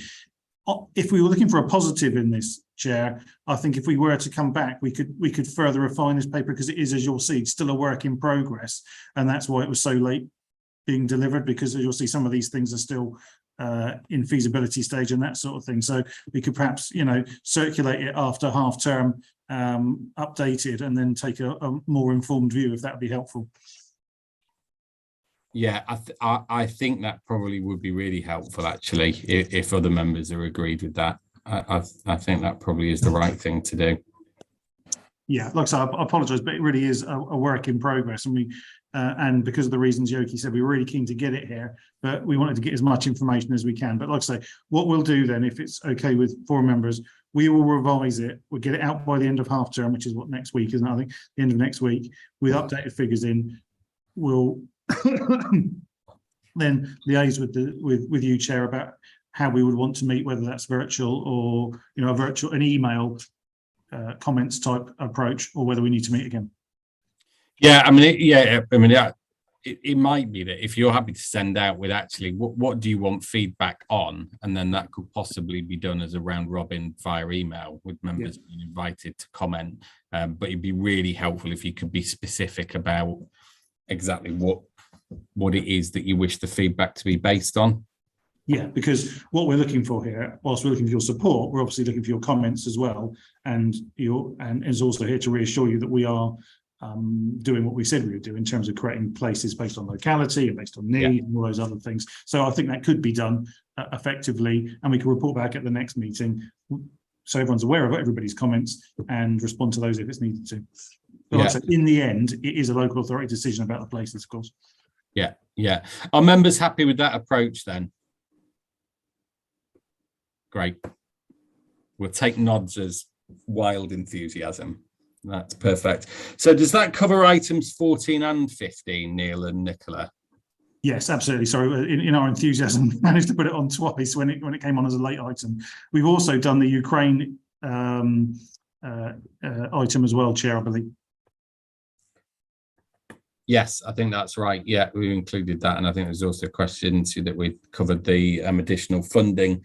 So it means we can hurtle on to the forum plan under item 17. So Raj, over to you for this. Yeah, so the next meeting of the forum is scheduled for the 14th of December. As Neil's just mentioned, obviously we'll liaise about the high needs update and whether we want to do another virtual meeting in between then. And that's all I really have on that. Perfect, that's great. And there's a number of items that we've already kind of I guess signposted that will be there on the 14th. And the final item, there is one piece of AOB, but possibly good news in that the item there is also an item to be pushed to the 14th of December, in that it was raised regarding facilities time for professional associations and trade unions, and an inquiry about information and proposals for that. And I've notified the person that raised that we will be discussing that fully during the meeting of the 14th of December. So unless anybody else has any items of any other business, thank you for your contributions and stamina for a fairly lengthy meeting.